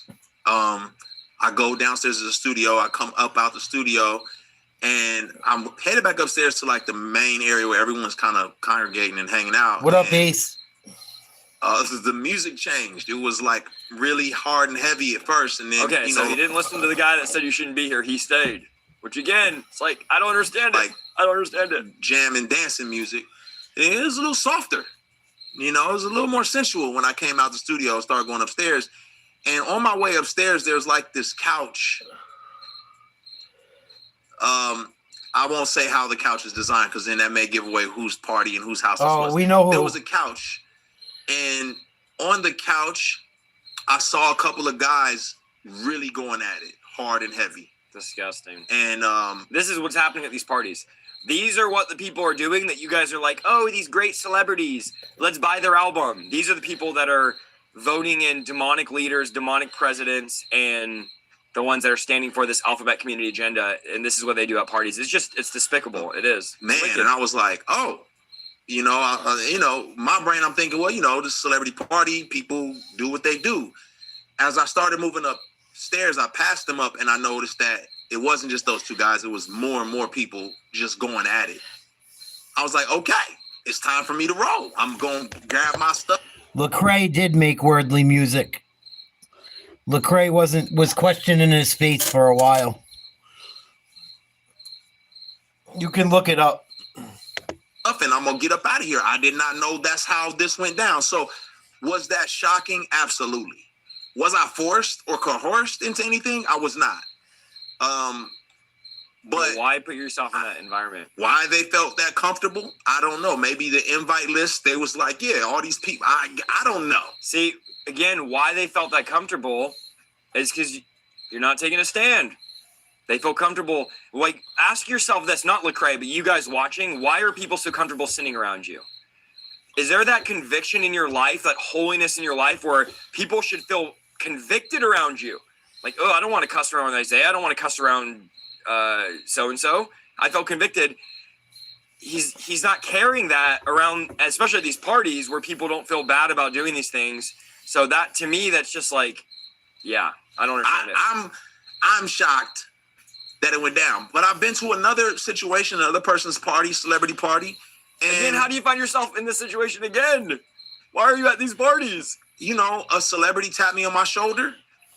And I was hanging out with them, and they was like, yo, nephew, you might want to go into the other party because this cabana, we about to close it up. And they closed up the cabana, and there was about 3 or 4 big-name artists in there, and a whole bunch of ladies started walking in that cabana, and a security guard stood in front of the door. Hey, they didn't coerce me. They didn't ask me to come in, and everybody said, you probably should not be in this cabana. You probably just want to go out. The second time secular people are saying you shouldn't be here. And some of you guys are at parties, and your friends are like, why are you here? You probably shouldn't back out there with the cocktails and the hanging out and the hobnobbing. And shout out to my guy, Brandon T. Jackson, man. Brandon T. Jackson, I don't know what he's up to these days, but at this particular party, Brandon T. came up to me and he said, yo, man, like, Satan will steal your soul in this industry, bro. And he was really like, I loved the fact that he felt like, he's like, I love your soul and your spirit, and I want you to thrive, Cray. I don't want you to get devoured out here. And I just appreciated that because for him, he was like, he has seen some detriments and some of the dark side of things. And he was like, yo, I want you to be taken care of. So I say all that to say, like, I never felt like it was some secret occult or secret, like, thing. I felt like there were areas. And there definitely is, that is going on. The secret occult stuff, he probably wasn't exposed to it, but 1000% it's going on. I have a friend recently that came out of that whole world and got all these offers and was high up in Hollywood and one of the top people on YouTube. And yeah, that for sure, demonic stuff is going on. I've heard from multiple people that I know that came out of that world that were big celebrities, 10 million plus subscribers on YouTube. And they attest that demonic stuff is definitely going on. At certain places that were like, hey, this could be the cocaine room. You know, I don't know. This could be the boom boom room. I don't know. But I never ventured into those places. You know, that wasn't my thing. And when I felt like something was moving to a level past where my witness or my like conscience would be messed with, I'm out of there. Yeah, I think your witnesses though messed with when you're at these It's not parties. for me. That was for everybody, not just like her. But somebody got to be in these places and spaces, right? Like somebody got to be there, you know, to be, you know, in these environments. Now, I'm not saying somebody got to be at the. Yeah, but why though? Why do they need to be there? To do what? What are you there for? Are you there to get connections, to network, to be cool, to post it on Instagram, to get a new deal, to help people? I mean, get record deal, or are you there to spread the gospel? 116, which is his company. I'm unashamed. It's the power of God unto salvation. Am I there to bring light? Is there testimonies of me sharing my faith? Is it fruitful? Are people getting saved, healed, delivered at these parties because I'm praying for them? I'm evangelizing? Probably not, or they wouldn't have kept inviting him. Yeah. He's getting invited because people have no problem with his lifestyle. People should have a problem with our lifestyle. They should be like, I don't want to party around you. You're trying to pray for people, witness to people. So, and again, I'm not trying to be this stickler and, you know, talking, being negative about Lecrae. And guys, in the comments, let me know if I'm crazy or not. I just think there's no business a Christian has at these parties. If you're not sharing your faith or evangelizing or witnessing to people there, you have no business being there. And maybe he was doing that on a small scale, but it's likely that he wasn't doing it to a big scale because they continue to invite him Strip back. club, or don't misconstrue my words. What I'm saying is someone has to be in environments where people congregate and you can get to know them and you can build relationships. You know what I'm saying? These were not like, you can do that at a restaurant. You can connect with these people and then get their number and invite them to a restaurant, invite them to sushi, invite them to. That's probably not how it works in the industry. I think this guy that's the preacher is being a little ignorant. But that's what happens when you get involved with these industries. Lecrae should have just stayed independent, doing his own thing. He thought it was going to get better if he indulged with these people, and it didn't. His career didn't go as well once he got involved with these people. When he first came out, he was doing very well for himself. And I think it opened his eyes eventually to go back to making more godly music. Coffee and then share their faith with them and talk to them outside of a setting where there's men having sex on the couch at the party or a cabana full of women having sex with men right there at the party where you're at. That's not the right environment. It's not just wild and people hanging from the ceilings everywhere. Jesus was not at parties where that was happening. I'm telling you right now. Really just people hanging around by the pool, talking, having conversations. Some people dancing, some people walking. You know, oh, what's up, Jimmy Iovine? What's up, Madonna? Chris Brown? How y'all doing? You know, you talking. You have a whole conversation. You can share your whole testimony standing next to somebody by Jamie Foxx's pool. You know what I'm saying? Yeah, you can, but do you? That's the thing. And I'm not just talking about Lecrae, anybody. Are you sharing your testimony at these things? That's what we want to know. Again, it wasn't one of those situations where it was crazy. And I've been to tons of these industry events, like tons of them. So it's, what do you want to get yourself into? You know, what do you, if you want to? I want to know your guys' thoughts. Maybe I'm being overly harsh. My opinion is like, man, if you're supposed to be the light, how are you being the light if people in the secular world are telling you you shouldn't be here? I don't believe Christians belong at parties. I kind of agree with both of them. I think it's wrong. I think he came out as a Christian artist. He should stick to being a Christian artist. You know? And people make excuses for him. And he's young. He's not the oldest dude in the world. He's not perfect. None of us are. I don't listen to any real secular music anymore, like I told you guys. I believe you, 1M. I believe in all this stuff. Yeah, I agree. But that's why people argue for Lecrae like the way they do. Because they idolize people like that. And we shouldn't idolize many humans. Really. You know, we should look for the good, try and make our world better. I just wanted to show you guys some stuff with the Zozo demon, Hollywood, some things that kind of lined up with the Jewish cabal, which also lines up with Hollywood and the music industry. And just look into some different stuff tonight. I hope you guys had a good time. Please like, share, subscribe to the channel, Nate's Live Talk. We take deep dives into all types of things. I am a Christian. I am a sinner. I am the furthest thing from perfect. This channel does not just talk religion. We talk all types of things. Tomorrow, maybe we'll do a college football game, hang out, do something a little lighter, see what's going on the political trail. But it's getting late where I am. I want to call it a night in a minute. Please like, share, subscribe. Thank you guys for watching. If you'd like to donate to the channel, you can do so via Super Chat, Super Sticker, or Cash App. The Cash App is Nate's Live, NATESLIVE. Thank you to all that have donated to the channel. I can't wait to get a better setup soon. I'm really looking forward to it.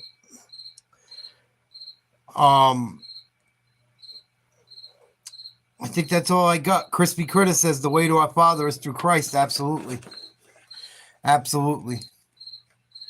But that Zozo shit, and you look into Aleister Crowley, you look into how Darren and his friend were playing with that Ouija board, very eye-opening.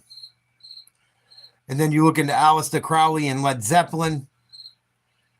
It's just, and then just the whole thing, I tried to show it so you guys could see collectively how some of this stuff is different, you know, but I give you the information. That's all I can do. I love you guys. I will catch you mañana. Please like, share, subscribe. God is good. I'm going to say my prayers for everyone. Jet, one of my main subscribers, Jet. We're going to be praying for you, baby. I want everyone to say a prayer for Jet tonight. Let's pray his blood work comes back good and he's not sick. You keep your head up, Jet. I love you, man. I'll catch you guys tomorrow. Sweet dreams. God bless. Trump 2024.